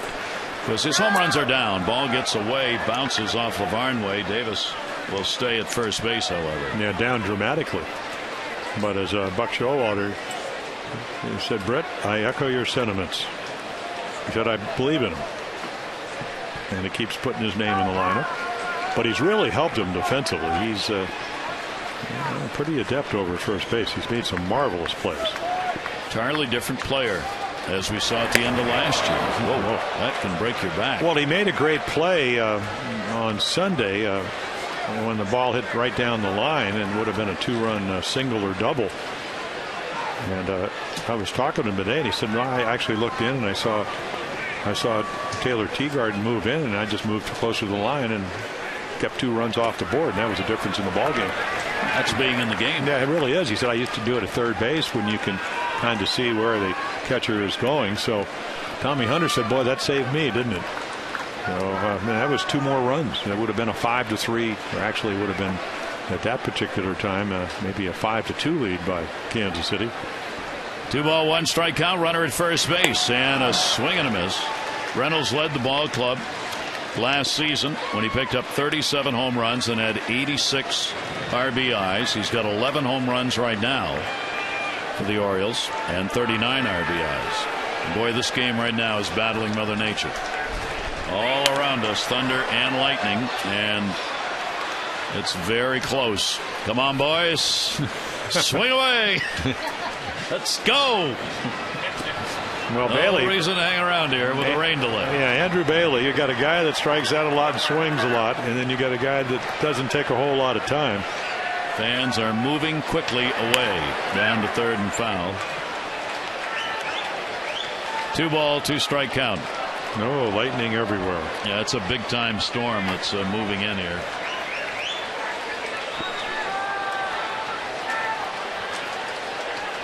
Well, it must be raining because the fans are scattering. I think it may be more the lightning. I mean, it's right overhead. Swing and a miss. struck him out.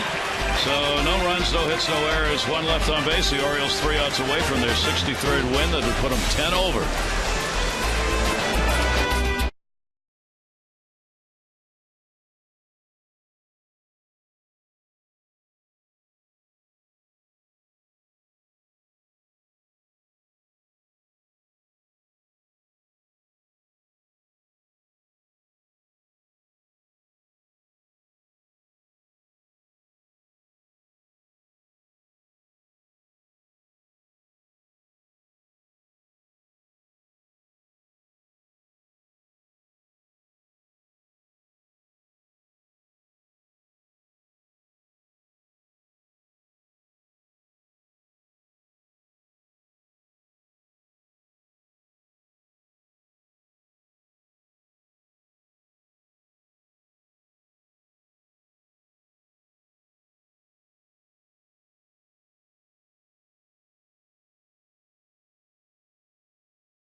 Southwest Airlines. Find our fares online only at southwest.com. And by Dodge. See your authorized Dodge dealer and experience a world of performance, design, and fuel efficiency. Schedule a test drive or go to dodge.com and check out their powerful lineup. Spinorama time as the winds pick up. So Matt Lindstrom, who's been throwing the ball very well, 6 straight scoreless appearances. Strope's got 16 scoreless appearances. Ziriaco cooperating. Flies out to McLeod, one away. Well, it can't happen if you don't throw a strike, and he does. Kind of like you're in Fort Myers, you're going back to the East Coast, and it doesn't matter. But it does matter. It does matter. Yes. Romero, good job. First appearance for the Orioles. An inning and a hit. O'Day, an inning, 1 hit, 1 walk, 3 strikeouts. And Chen, 1 run, 9 hits, 6+ innings. Pitch will be taken by Pedroia. Taking a look at the voting for the AT&T Player of the Game. The results so far. You can still text in your vote, A, B, or C, 31826. Results on the O's Extra post-game show. 1-0 delivery, and that will be there for a strike. 1 run for the Red Sox. A leadoff double in the 4th inning by Ross and a 1-out single by Crawford. Red Sox have left 12 men on base in the ball game tonight. Yeah, it started in the 1st inning with Pedroia. In the air to right field, Nick Markakis is under. Yeah, he hit the line drive that William Chen was able to deflect, or they get an early run. And went right to Hardy, and once again Chen able to get Gonzalez out, but Pedroia had a walk and 2 quality, actually 3 quality at bats tonight. New York has beaten Texas 3-0. The final score, so the Orioles with a win will remain 6 games behind. Toronto still in 2nd place, or rather the Rays still in 2nd place behind the Yankees, and the Orioles, at least for the moment here, are just going to be a game behind them. Yeah, they're out in Seattle tonight. Yep. They're on a West Coast trip. Here's Gonzalez, 2 down and nobody on. And he will take the pitch up high for a ball. Count will go to 2-0. Now you got Matt Moore pitching against Kevin Millwood. Kevin pitching against the Orioles when the Mariners were in town earlier last week. The Orioles able to beat him. Steve Johnson pitched that night. 2-0 delivery is swung on a miss. Gonzalez has had an 0 for 3 and a walk in 3 occasions in which he went 0 for 3. He came to the plate with at least 1 runner in scoring position. The Red Sox are 1 for 10 in this game in those situations tonight. Credit a lot of that to Chen getting big outs. Off speed, swung on and missed 2-2. The Oriole fans urging each other up as the Orioles look to go 10 games over 500 and to go 7-3 against the Red Sox on the year.